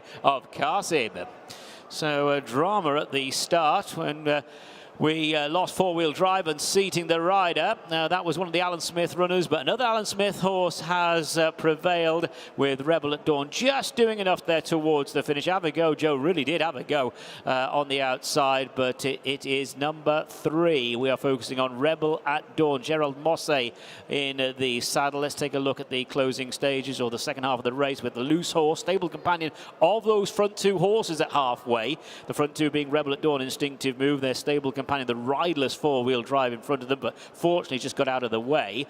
Behind Avogo Joe was about 3 lengths down, entering the final 400. Buffer Zone needed to find a gear change. Ocean Star, who was second in the race 12 months ago, trying to run on towards the finish and just couldn't really muster the pace to trouble the winner in the end. Inside the last 100 metres, it was Rebel at Dawn, but Avogo Joe really did have a go, really laid down that effort to Rebel at Dawn. Rebel at Dawn just sticking its neck out, doing enough. Avogo Joe second place, and Ocean Star in third. Rebel at Dawn takes out race number 6.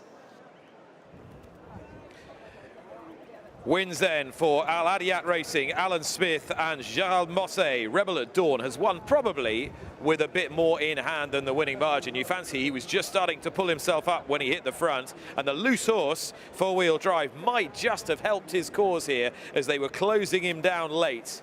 Take it from the stalls, keep your eye on stall 2, just pitches after the stalls and gives his rider Abdullah Faisal little chance of staying aboard. Abdullah up on his feet and the horse galloping away loose and seemingly unscathed. Then the race settles into some sort of a rhythm. Gerald Mosse, this extraordinarily accomplished veteran rider, just trying to conserve Rebel at Dawn's natural enthusiasm. He's got bags of pace for 5 furlongs. And absolutely take your point about this horse just being helped by the loose horse, because it gave him something to aim at before the horse then runs out of shot. And Gerald Mosse just holding on to him, and then he asks him. He doesn't do a huge amount late on, but I think he did have a little bit left. And he's picked up where he's left off. He's a very talented horse who could have a very promising season, and the crowd will enjoy that locally trained winner for Al Adiyat Racing. Now, Alan Smith, training Rebel at Dawn, now won his last 3 over 5 furlongs here in Bahrain. Very good run in second for Avago Joe, for Nathan Cross and Jabba Ramadan. Finished half a length behind Rebel at Dawn when last we saw him, and has closed the gap maybe a little bit today. But the winner always holding on for Gerald Mosse, who is now alongside Ali Vance. Congratulations, Gerard. Well done on the winner on Rebel at Dawn. How did it pan out from your point of view? How much did the loose horse help in a way? Well, actually, when I see it, he was going faster than us. I tried to follow him to make sure then somebody will be in front of me. Then he started to hang to the fence, and I was thinking, no, the ground is a bit faster outside, so I take a different road. And then he got to the end, and he really fight. He's a lovely, honest horse. And nice to have a winner in the Al Adiyat colours on a big day like this. You're going to get some celebration here. Yeah, it's always, I really enjoy Bahrain. Is the country really making big effort, and everything's coming at the time. I believe the effort will be done here, will be very helpful, and catch up with a big fish later on. Lovely words there from Gerard Mosse. Enjoy the reception, winning on Rebel at Dawn in the colours of Al Adiyat Racing.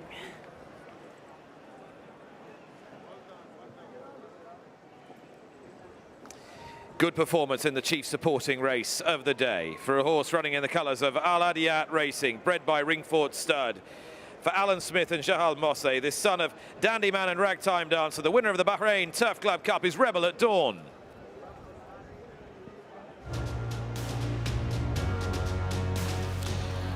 Results of race 6, the domestic grade 2 Bahrain Turf Club Cup. First, number 3, Rebel at Dawn. Second, it was number 4, Abago Joe. Third, number 8, Ocean Star. And fourth, number 1, Buffer Zone. The distances ahead and half a length, ahead and half a length. And the official time of the winning horse, 1 minute 02.46. 1 minute 02.46. Rebel at Dawn wins for Alan Smith, Gerald Mosse and Al Adiyat Racing.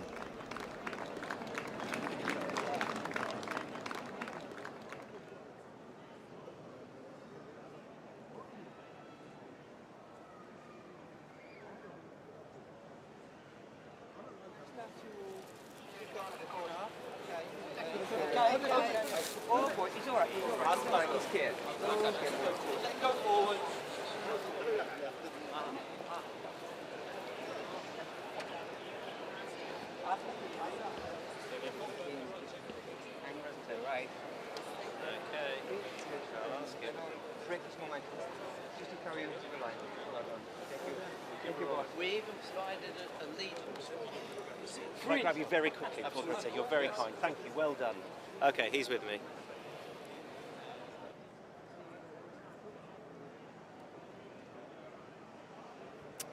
Joined by His Highness Sheikh Issa. Great to have you in the winner's enclosure on a day like this. What a fantastic day it's been. What a great horse, this horse. It really is. It's great to be in the winner's enclosure on a day like today. First Group 2 ever hosted in the Kingdom of Bahrain. I'd like to congratulate Sir Alex and Richard Fahy and Oceanor. I mean, what a result for Bahrain. Honestly, as far as what this will do, I think, and the race on merit was a brilliant race, a thorough Group 2 today, but what this will do for the popularity of the race, I think, is absolutely huge. It won't be lost on anyone. 100%. I mean, our aspiration is to host a Group 1 in the Kingdom of Bahrain. This will do nothing but help cement that race as a Group 1 or as Group 1 status in a couple of years. If you look back to when it started to where you are now, you must be hugely proud about what you've all built out here. Yes, we have. I mean, people feel like they can come to Bahrain, bring a good horse, and that horse run well. and keeping the trust of international connections, building it, and then keeping it is what we have to do every day. Final line on Rebel at Dawn, who's just won here. How far can he go this year? Well, he's 102 in the handicap. He ran to that. We'll see what the handicapper does, and we'll make a plan. Well done. Thank you. And the result of race 6 is official. They've weighed in. First, number 3, Rebel at Dawn. Second, number 4, Abago Joe. And third, number 8, Ocean Star. Weighed in.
So to the presentation of the Bahrain Turf Club Cup, and making the presentation, the Vice Chairman, Sheikh Faisal bin Rashid bin Isa Al Khalifa, to the winning owner, His Highness Sheikh Isa bin Salman bin Hamad Al Khalifa, the Chairman of the High Committee and owner of the winner of the chief supporting race this afternoon here in Bahrain, which was run as race 6, the Bahrain Turf Club Cup, Rebel at Dawn. Congratulations to Sheikh Issa and to Alan Smith. Gerald Mosse teaming up with Rebel at Dawn to win our chief supporting race. If you missed our feature race today, you can enjoy it again with us now. It was, of course, the 2023 Bahrain International Trophy, and a result we'll not forget in a hurry.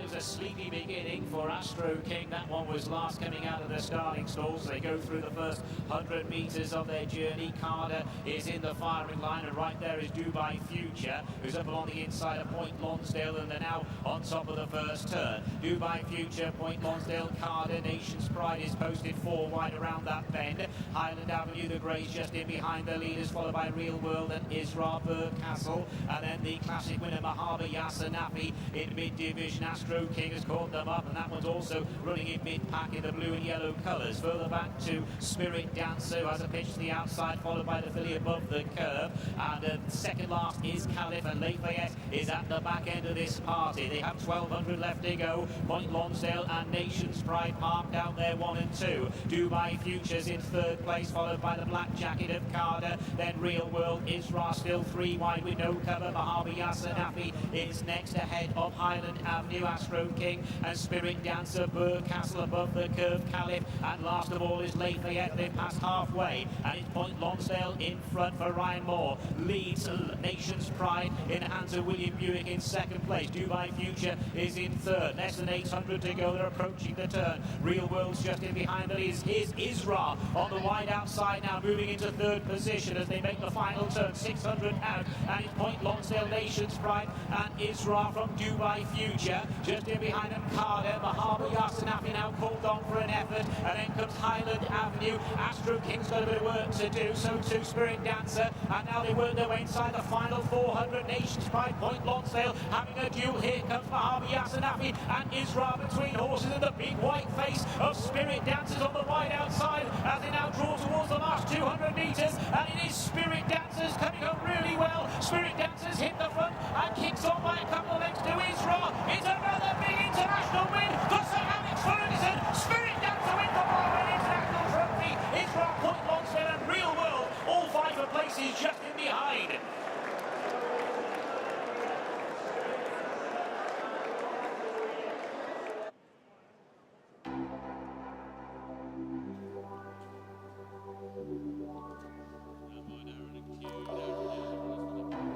So we're now moving on to the longest race on today's programme. Race 7, the BAPCO Energies Horse Racing Cup over 2,400 metres. A handicap, number 1, Tawarek and Adri de Vries. 2, American Flag, Gerald Mosse. 3, Zagato, Jason Watson. Number 4 is Rayan Poor, and Richard Kingscote is aboard. 5, Chronograph and Lee Newman. 6, Glenn Savage, Edinson Rodriguez. 7, Tall Order, Ibrahim Nada. And 8, Macaque and Hussein Maki. That's the field. 8 of them to go to post. Race 7, the BAPCO Energies Horse Racing Cup.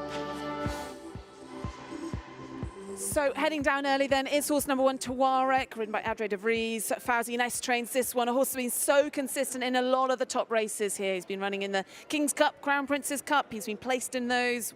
He won the Bahrain Gold Cup when we last saw him back at the end of March. He's a Bahrain Turf Series winner. He's been an absolute star for Connections, and he's the highest rated horse in this race. Horse number 1, Tawarek.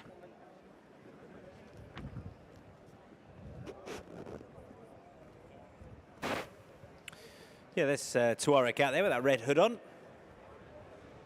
Under Adri de Vries. He's gone out early. American Flag is horse number 2, Gerald Mosse and Alan Smith. Al-Adiat Racing looking to be at the double. This horse is bred by Bjorn Nielsen. And now out here and in good form as well. He's got a little bit to find on official ratings, but not a huge amount. Has American Flag with Tawarek. And a winner last time over the 2,000, and that's recent form as well. The win came at the back end of last season. He picked up where he left off. Lee Newman was on board that day. Gerald Mosse back on board, one of the likely ones. Horse number 6 there in shot, that's Glenn Savage, and he is one of 4 runners for Alan Smith. Edison Rodriguez rides Glenn Savage, horse by Glen Eagles. And a horse that's got the advantage of having a run this season back at the beginning of November, finishing in 4.5 lengths behind Goman. So Glenn Savage in the M&E Racing colours goes for Edison Rodriguez and Alan Smith.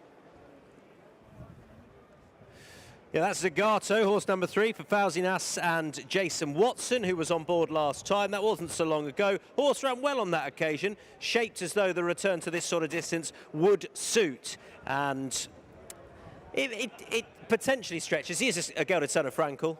He's run well over 2,000, but certainly back up in distance. Will source from the 1800 last time. Should be race fit.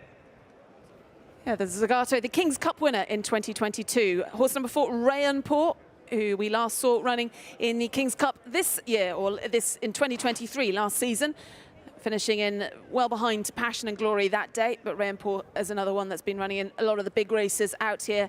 And he's trained by Alan Smith. Richard Kingscote takes the ride on Rayanpur today in the colours of Al Adiyat Racing. There is horse 5, that's Chronograph. Like the way he's gone down, this gelded son of Recorder.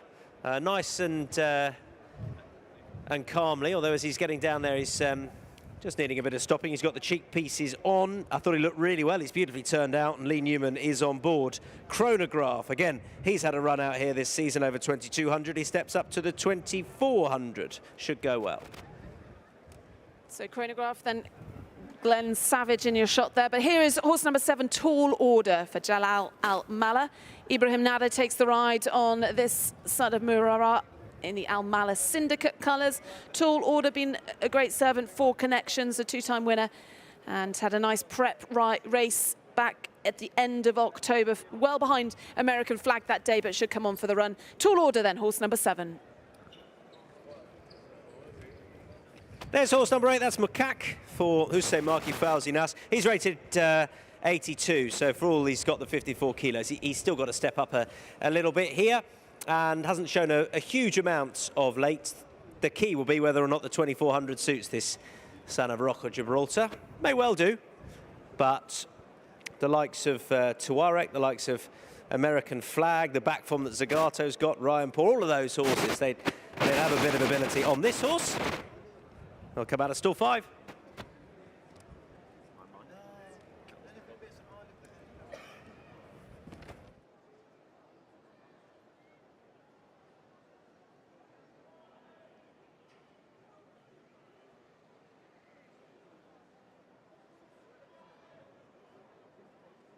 So the horses then for this 2,400 metre race will be starting right in front of the stands. A short run to the first turn before completing another whole circuit. And a few of these horses then, well, American Flag stepping up in distance today for this trip, not run over beyond 2,000 metres.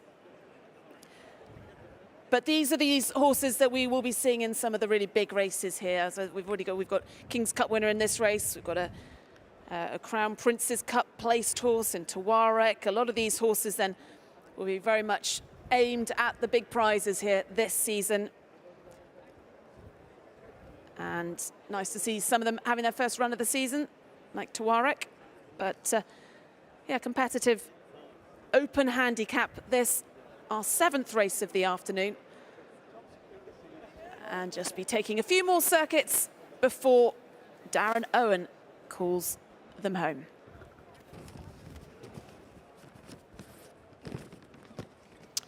So runners down at the 2,400 metre start. So over a circuit of the course ahead of this 8-strong field featuring former King's Cup winner in Zagato. Rayanpur actually took this prize 12 months ago, and one of the 4 Alan Smith trained runners in the race, others being American Flag, Chronograph and Glenn Savage. So field about to step into the stalls. So going in, Zagato going into stall number 8. That's a nice close-up there of Zagato. And jockey Jason Watson. Glenn Savage has moved up. Also in is Chronograph. That's the blue and white striped cap, tall order in the black and white colours to the running rail. Macaque has gone in. Tawarek is out of line, as is Rayon and American Flag. For this, the BAPCO Energies Horse Racing Cup, over 2,400 metres. Last one goes in. That's it. They're set. And they're racing, with Macaque the slowest one away, and the first one out was a Chronograph, who grabs that inside running rail. Tawarek is racing prominently, and Macaque there after that slow start now going forward on the wide outside. Short run into that first turn. Tawarek is in behind the leaders. American Flag wants to take off as well, so they're going around that bend, and it is Chronograph who makes the running, with Macaque second place, American Flag, Tawarek, Glenn Savage, Tall Order, Zagato, they are following, and Rayon is an observer at the moment. There'd be a good 8, maybe 10 lengths now top to tail as they pass the 2,000 metre start. So making the running, forcing the early tempo. Chronograph on the inside of Macaque, who's in the red jacket, white cap. They're the leading two. American Flag is just in behind, with Tawarek and Glenn Savage following. Black and white colours of Tall Order. Zagato is second last. Rayon is at the back as they pass the 1,600 and go on down the far side. It is Macaque now allowed to stride on in front. The pace does look rather sedate at the 1,400, so they go on down the far side. It is Macaque racing wide of a Chronograph, with American Flag just in behind. Tawarek, Glenn Savage, Tall Order, Zagato, Rayon. That's the roll call as they continue their run down the far side of the track. So it is Macaque and Chronograph passing the 1,200 metre marker, and this pair are about 2 lengths in front of Gerald Mosse, who's looking for a double. He's aboard American Flag. Glenn Savage and Tawarek, they're comparing notes for 4th place. Tall Order and Zagato follow, and Rayon Richard Kingscote's mount, is still at the back with around about 800 metres left to go. They're racing down the side of the track, and it is Macaque and Chronograph. Macaque the outside of Chronograph, with American Flag just in behind them. Then Glenn Savage followed by Tawarek, who's being chased to the outside by Zagato. Tall Order still up along the running rail, and Rayon is in rear. Less than 600 metres to go. They flatten out for the finish. Chronograph goes for home over on the far running rail. Here comes American Flag down the outside. Tawarek wants to slice the action as well, and was just slightly tightened up there. And now they work their way inside the final 400. American Flag has ended up on that far running rail. It's hung over to that far running rail. Here comes Rayon the stablemate, to the outside. 200 left to go, and Rayon beautifully produced now by Richard Kingscote, hits the front from American Flag. They're the leading two. Tawarek and Zagato are both trying to stay on, and inside the last 100, last year's winner Rayon has got this one parcelled up. It's another one for Alan Smith, the team in fine form. Rayon is the winner, a 1-2 for the stable. American Flag in second place, Tawarek in third. Zagato and Tall Order cross the line together. They're clear of Glenn Savage, Macaque, and then came Chronograph. So it is Rayon who takes out the BAPCO Energies Horse Racing Cup, our 7th race of the afternoon. Number 4, Rayon won this race last year. Alan Smith's horse is in fine form. Another winner for Al Adiat Racing and Alan Smith. Richard Kingscote aboard Rayon beautifully produced there, coming from last place to first and winning with authority, going away in the end. Rayon beats American Flag. Back in third, Tawarek, and in 4th place was Zagato. A convincing success there for Rayon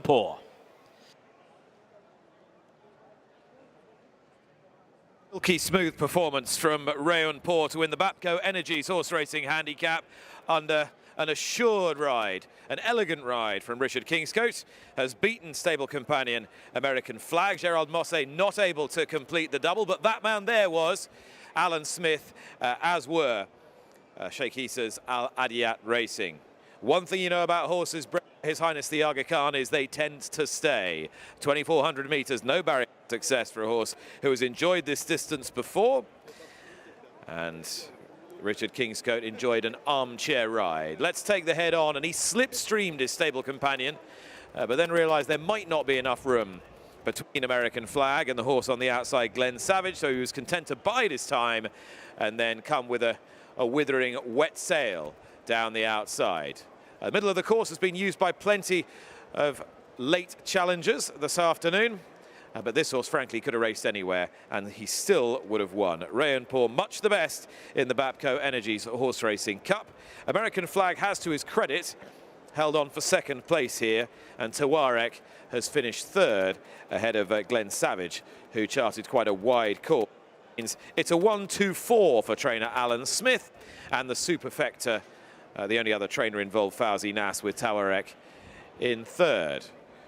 The win for Rayon Pour then, who has not run since March, but certainly at the age of 7 needed relatively little getting fit on that evidence. Primed for the day, given a good ride, Rayon Pour wins. Here's the winning rider with Ali.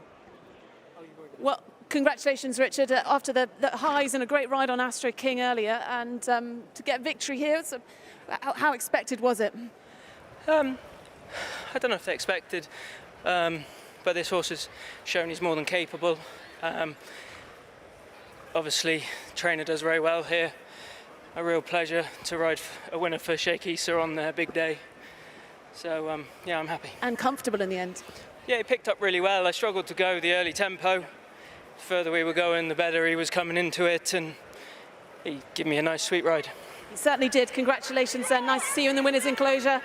You're going to get a bit of a cheer here. Richard Kingscote winning then a double for Al Ariat Racing. Rayon Pour victorious in our 7th. For trainer Alan Smith as well, and he still has byline to come in the last. Well done, Alan. 1-2-4, nearly perfection. Rayon Pour was perfection, absolutely brilliant today. Were you expecting a performance of that emphasis from him? Yeah, I said to Richard before, I said, you know, he's not just a runner. I said, you know, he won this race last year with Harry Davis. And I said, just settle him in, let him get his rhythm. And I said, make your way in the straight. And yeah. Very, very seamless, wasn't it? I said a very elegant effort. Yes, you know, he's a lovely horse, and you wouldn't know you got him at home. And young girl Mia, she rides him every day, so yeah, he seems like the ladies. So some credit to Mia, some credit to Richard and to the horse.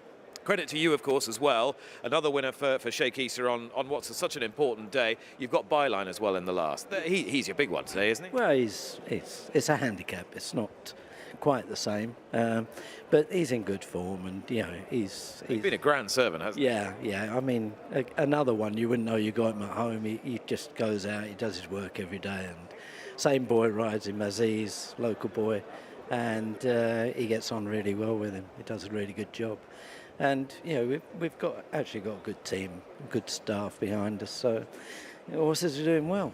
Well done, Alan. Yeah, thanks a lot, Nick. Alan Smith, winning trainer. A debrief now from Richard Kingscote to Alan and to Sheikh Issa. The trainer and the owner at the double, with byline to come in the final race, the CHOPARD-BAHRAIN Jewellery Centre Cup.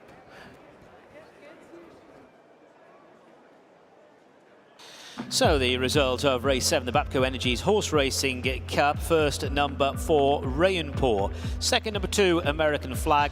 Third number 1, Tawarek, and fourth number 3, Zagato. The distances 4.5 lengths and 2 lengths, 4.5 lengths and 2 lengths, and the official time of the winning horse 2 minutes 39.66. 2 minutes 39, that's 39.66. Rayon Pour wins the race for the second year on the bounce. Rayon Pour the winner for Alan Smith, Al Adiat Racing, and Richard Kingscote.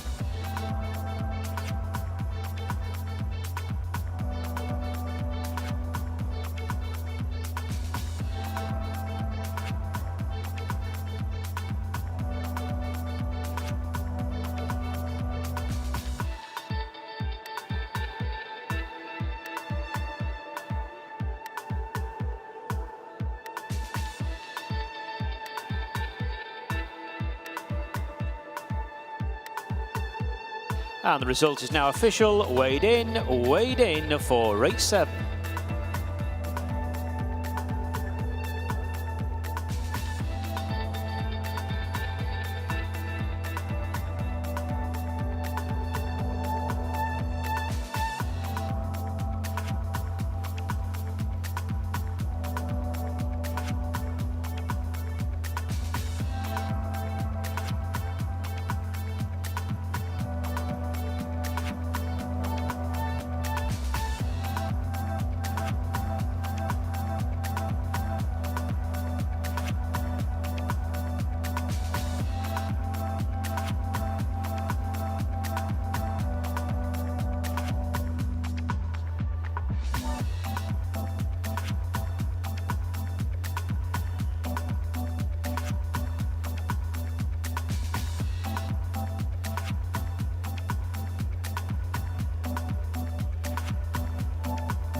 So we now come on to the presentation for our 7th and penultimate race this afternoon as the sun begins to set here in Bahrain.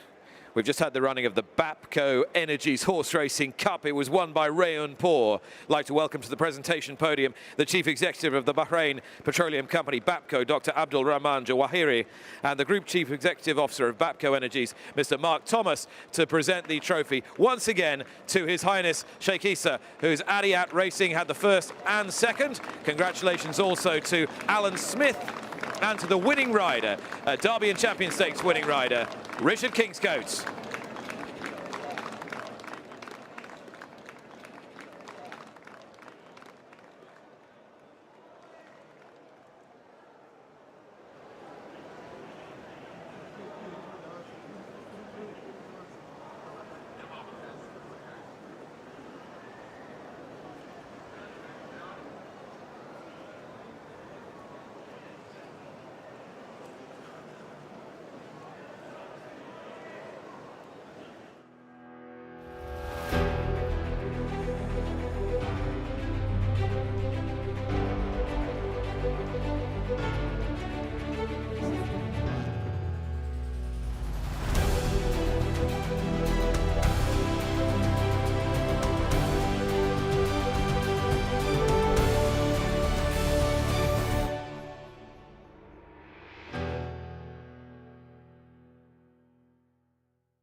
And we're on to the final race of the afternoon, race 8, the CHOPARD-BAHRAIN Jewellery Centre Cup, and this is a handicap. 9 runners to go to post, going over 1,600 metres the mile. Byline, Gerald Mosse, 2, the Kovacs Kid and Jason Watson. Number 3 is Goumet and Adri de Vries. 4, Bonds Boy, Anas Al-Siabi. 5, Maid Star, Nathan Cross. Number 6 is Memento and Sufyan Sardi. Number 7, Ecosystem, Kieran Schumacher. 8, Grigadale, Sheen Murphy. And 9 is Justino and Lee Newman. This race features the 1, 2, 3 from last year. Justino, Maystar and Ecosystem in that order. Coming up, our final race of the day.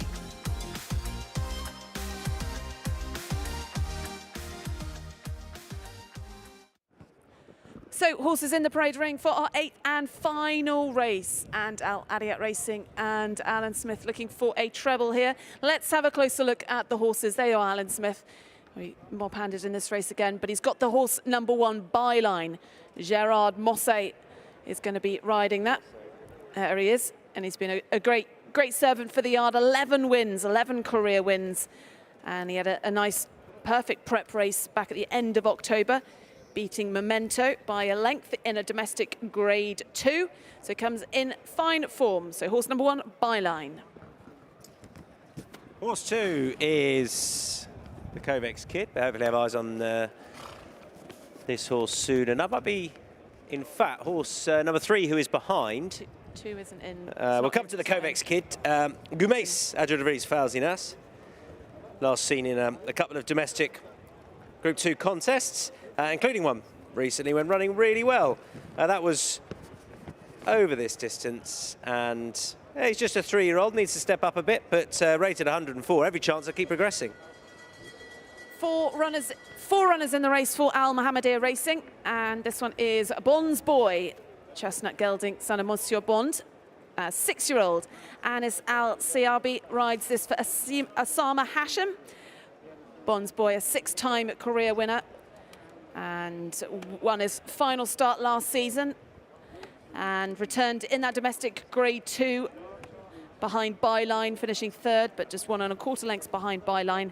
So horse number 4, Bond's boy. There's Oisin Murphy. He's running Grigadale for Ali Abdulmajid. There's Fauzi in the foreground, and we'll have a look at Grigadale soon. And our 5 is May Star. May Star's the son of Mason. This horse has got some consistent form out here, although he came up short in the domestic Grade 2 when last seen. That was the race won by Byline. He's got form to find with that horse. A little bit of ease in the ground, maybe no bad thing, given his pedigree. Nathan Cross rides.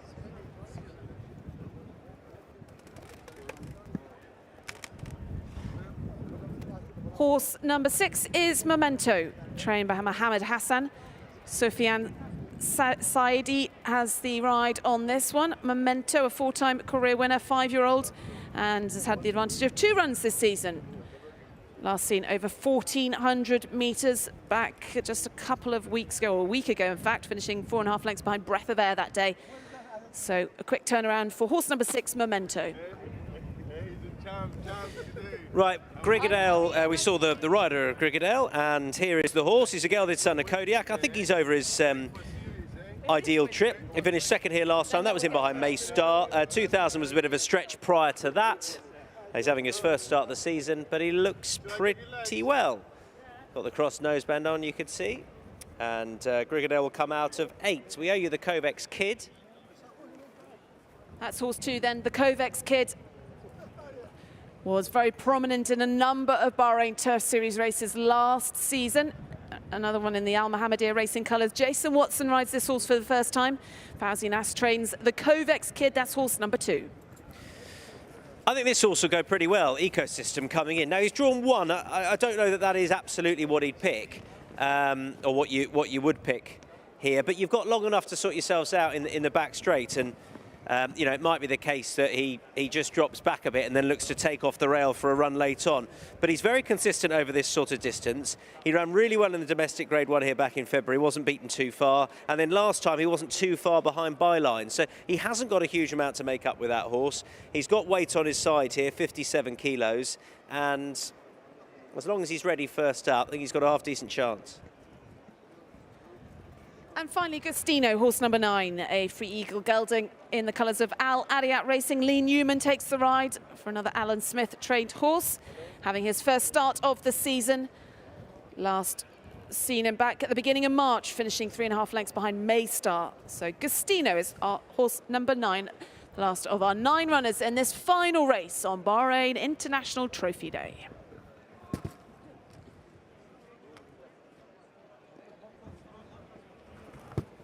Just on the day as a whole, Ali, what do we think about the earlier running of the Bahrain International Trophy and then feeding into these 3? I think it works quite well. It builds nicely towards it, but 3 quality races after it.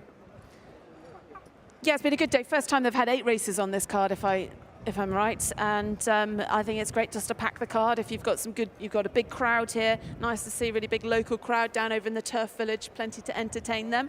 And, you know, it's good to see these top horses as well, because we've got the international horses coming in for the trophy, but actually, you know, these are the last race in this race of the horses we're might see as in the Crown Prince's Cup and then the King's Cup. So, you know, the crowd there wanting to get a look at these good local horses as well, locally trained horses. That area has transformed, hasn't it? In the years that we've been coming out here, it's now a real sort of, you know, go-to family area, and the amount of families in, the amount of children in has grown year on year, and that's something that the team here really set out for.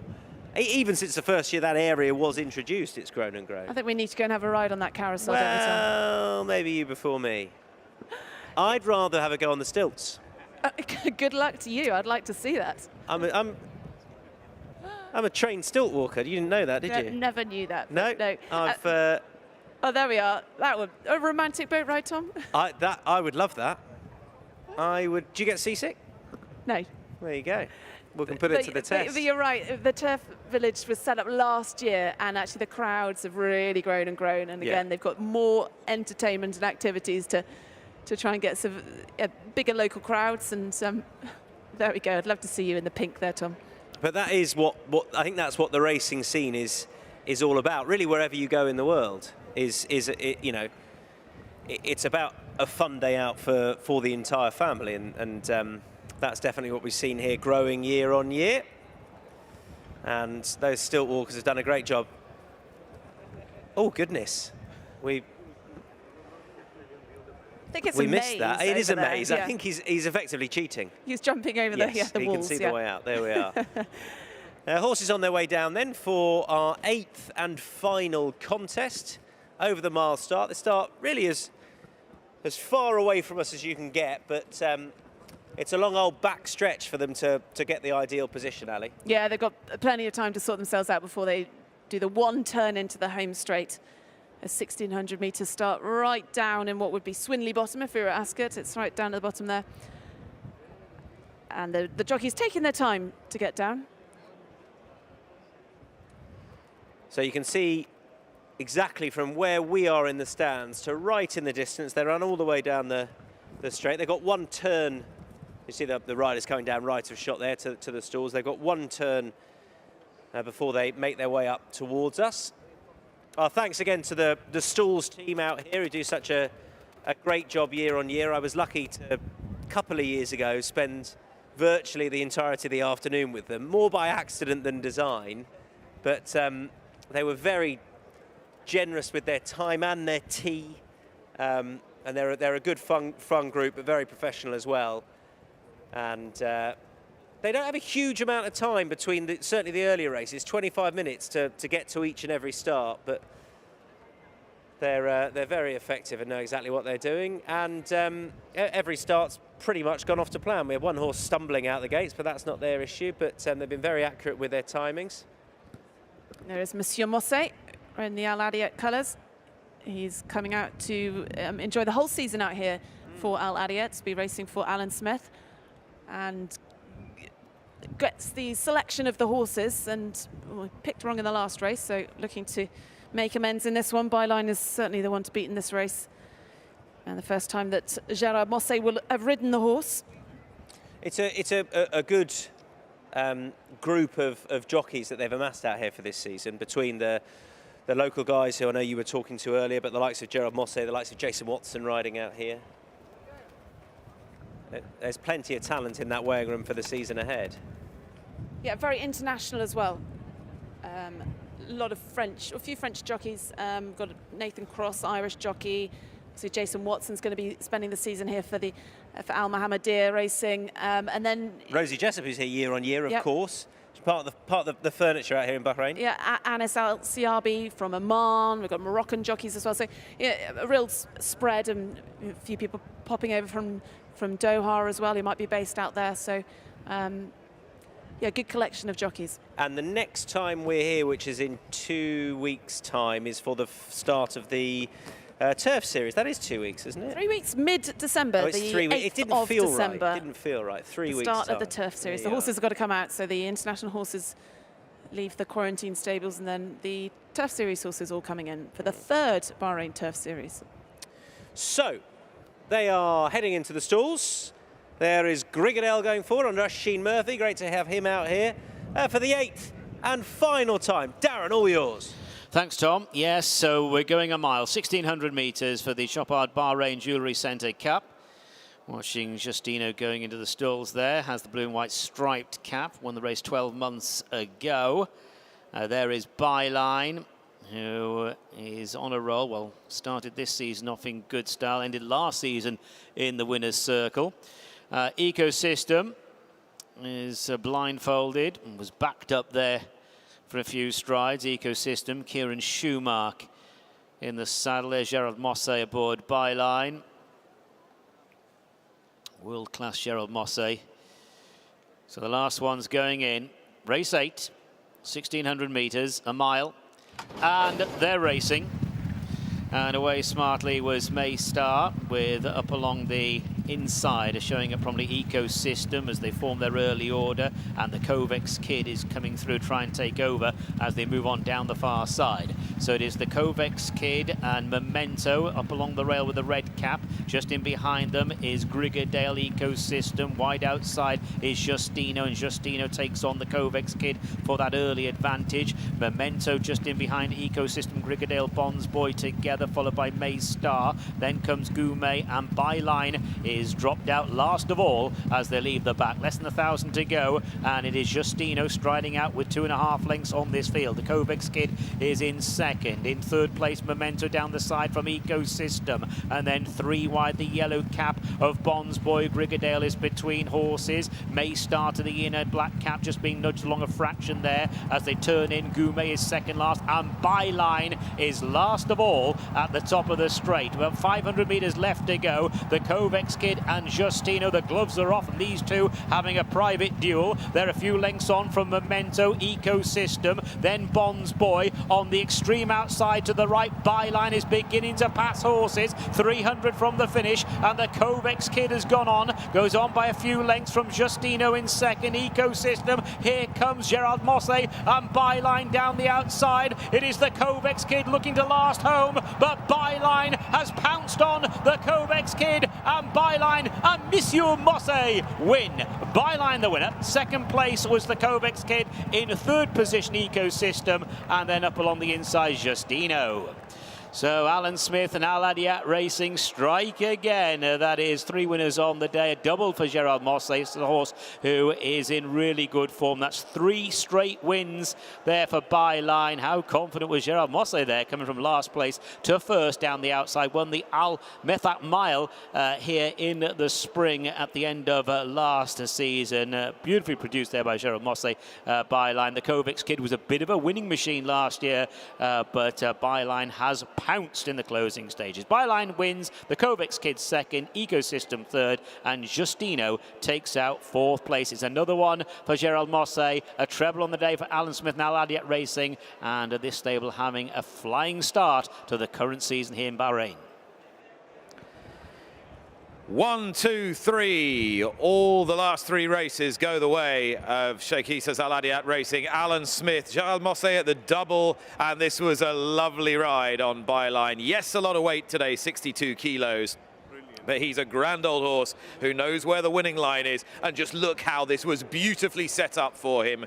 In the second silks, Justino went off like a scalded cat in the hands of Lee Newman, and he was attended early enough by the Kovacs Kid, who set sail for home and has run really well here, considering how early he got involved in the action. Mosse wasn't having any piece of that. It had been set up for him, delivered on a plate, and through he came to win. 3 in a row for Sheikh Issa's Al Adiat Racing. 3 in a row for Alan Smith, exactly what he predicted. And this, a talented horse who needs a ride of finesse, and there's no one who can give a ride of finesse like Gerald Mosse. And that completes our 8-race program here in Bahrain this evening.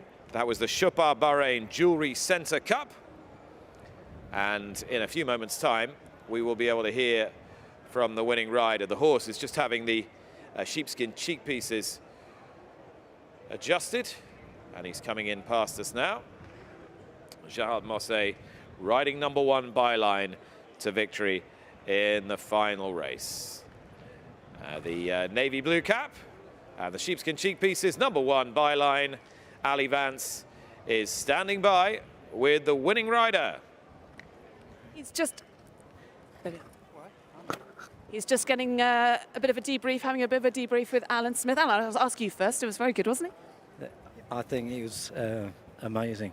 Yeah, to come from where he did, and so easily. I mean, it's like 2 races, isn't it? Like he started a mile race and then finished a sprint. Yeah. in my mind, I'm going to have to sprint to catch up with Gerard Mosse, which is very kind of you. I will wait. Hopefully Gerard will wait for me. As he takes a turn then. Gerard, congratulations then on a double today. And I know you've ridden this horse before. You rode this horse last season, Gerard, but from where he came from, as Alan said, a remarkably well-timed race. Well done. It's a question of timing races. I know they was going too fast for the quality of the horse they have. So I get a best horse. He carried too much weight. I don't want to chase them to burn myself out before the winning post. And when I ask him to go, I always say to the boss, this one is the best miler we had. So I count on him. I know he's gonna give me something special. He have a huge engine, even carry a top weight like that. He come quick because he get a class, but I believe they stop as well because they go too quick. And some nice horses to go to war with this season. You must be excited about being based out here and having these lovely horses. Well, it's been a pleasure for me for the last 6 years to come here, and I really enjoy. I have a privilege to work for Czech and supporting all the team. I'm more than pleased to be here. Well, it's lovely to have you here. Thank you very much, Gerard Mosse. Then 2 wins today. The latest then on Byline. Jockeys riding well into their 6th decade has become something of a theme in global horse racing this year. We've heard an awful lot about Frankie Dettori, Mike Smith and others, but Gerard Mosse at 56 is no back number, and he can judge pace okay. And that race was run at an electric, frenetic, furious pace. And a warm round of applause for Monsieur Mosse and for His Highness Sheikh Issa Al Adiyat Racing. They've landed a hat-trick here with 3 talented and well-acquired horses, and this horse Byline has become a real favourite here in Bahrain over the last couple of seasons. Big weight today, but just that big class edge and a strong pace to set the race up for him.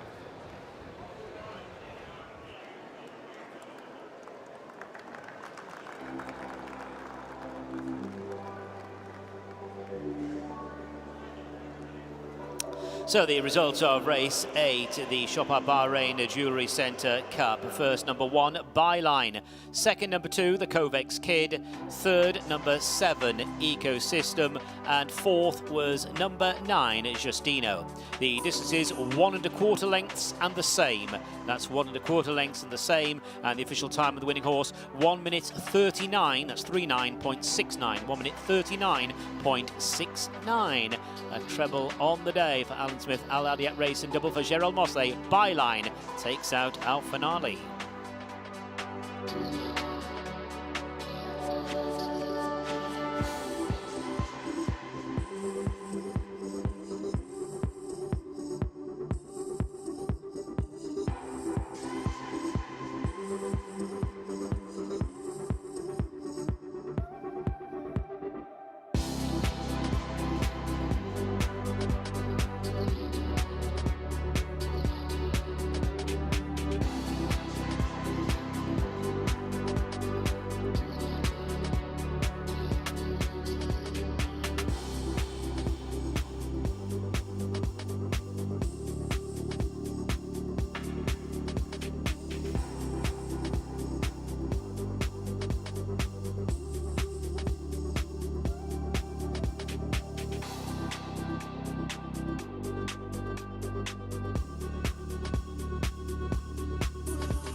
And the result is now official. Weighed in for race 8.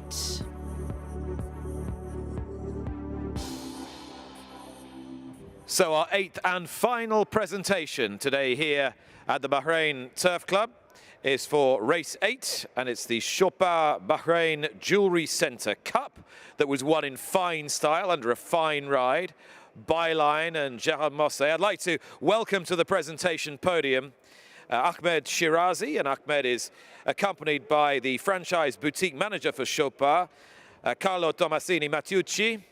Thanks to Chopard for their generous support of the Bahrain International Trophy. And Carlo Tomasini Mattiucci and Ahmed Shirazi will now present the winning trophy to connections who have made their way to the winner's podium on 3 consecutive occasions in the last hour. His Highness Sheikh Issa, Alan Smith and Gerald Mosse. Gentlemen, many congratulations.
So dusk falls here in Bahrain, and gently we wend our way away from what has been one of the most momentous days in the history of horse racing here in the kingdom.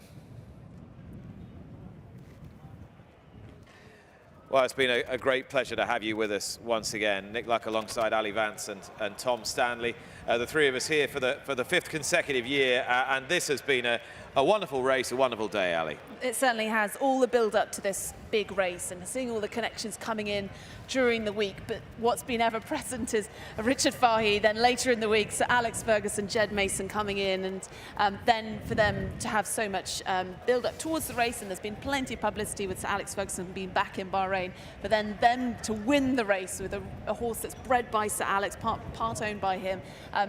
It is one of those sort of fairy tale stories. It all came right when it mattered on the day. Well, the point is, rarely in his sporting career has he been an underdog, and he was today. And the horse won very, very comfortably from 3 of the higher rated horses in the race, Tom, in Isra and the ones in 3rd and 4th. Yeah, we had 4 horses in here rated 115 or above, and that's what you need going forward for those horses to finish in the first 4 and still be rated that for the end of the year to be considered for Group 1 status. But it was there on paper as a potential Group 1 clash. He wasn't quite one of those horses, but well, he is now, and it'll be hugely interesting to see how he's campaigned from here on in, because they're going to have to reset their sights to the very top level. And a Sheen-Or, a very cool ride on a horse who wasn't particularly well drawn either. He can quite feasibly take in all the big turf races in the Middle East during the course of the season. Well, with Neom Turf, he gets the automatic entry into that in February. So that's the race that Mostadaf won last season so impressively. Yeah, so plenty to look forward to for the team. Just one other point, Sir Alex Ferguson, to go back to him, he came first to Bahrain 37 years ago with Manchester United to play for the Prince's birthday, the Prince who's now the King, King Hamad.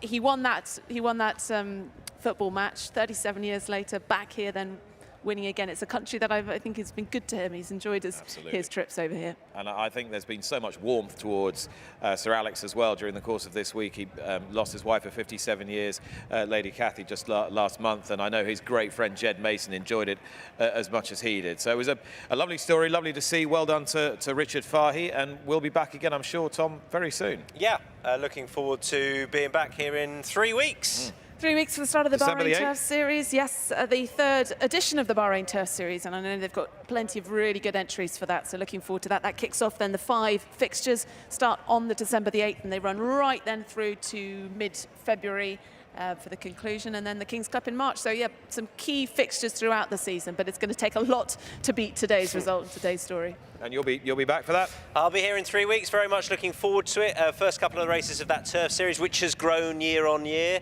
and yeah, always feel very welcomed in the kingdom. I don't know what the weather's going to produce that day, but today I think we've got away with it, haven't we? I'm sure there'll be enough in the sky to sun your six-pack again, Tom. Very nice to see you again. And you, Ali. And wonderful to have you with us for the duration. 8 brilliant races, the feature of the Bahrain International Trophy. Spirit Dancer, bringing something quite magical to the Kingdom of Bahrain today. Congratulations to all concerned. Thanks for watching. Night-night.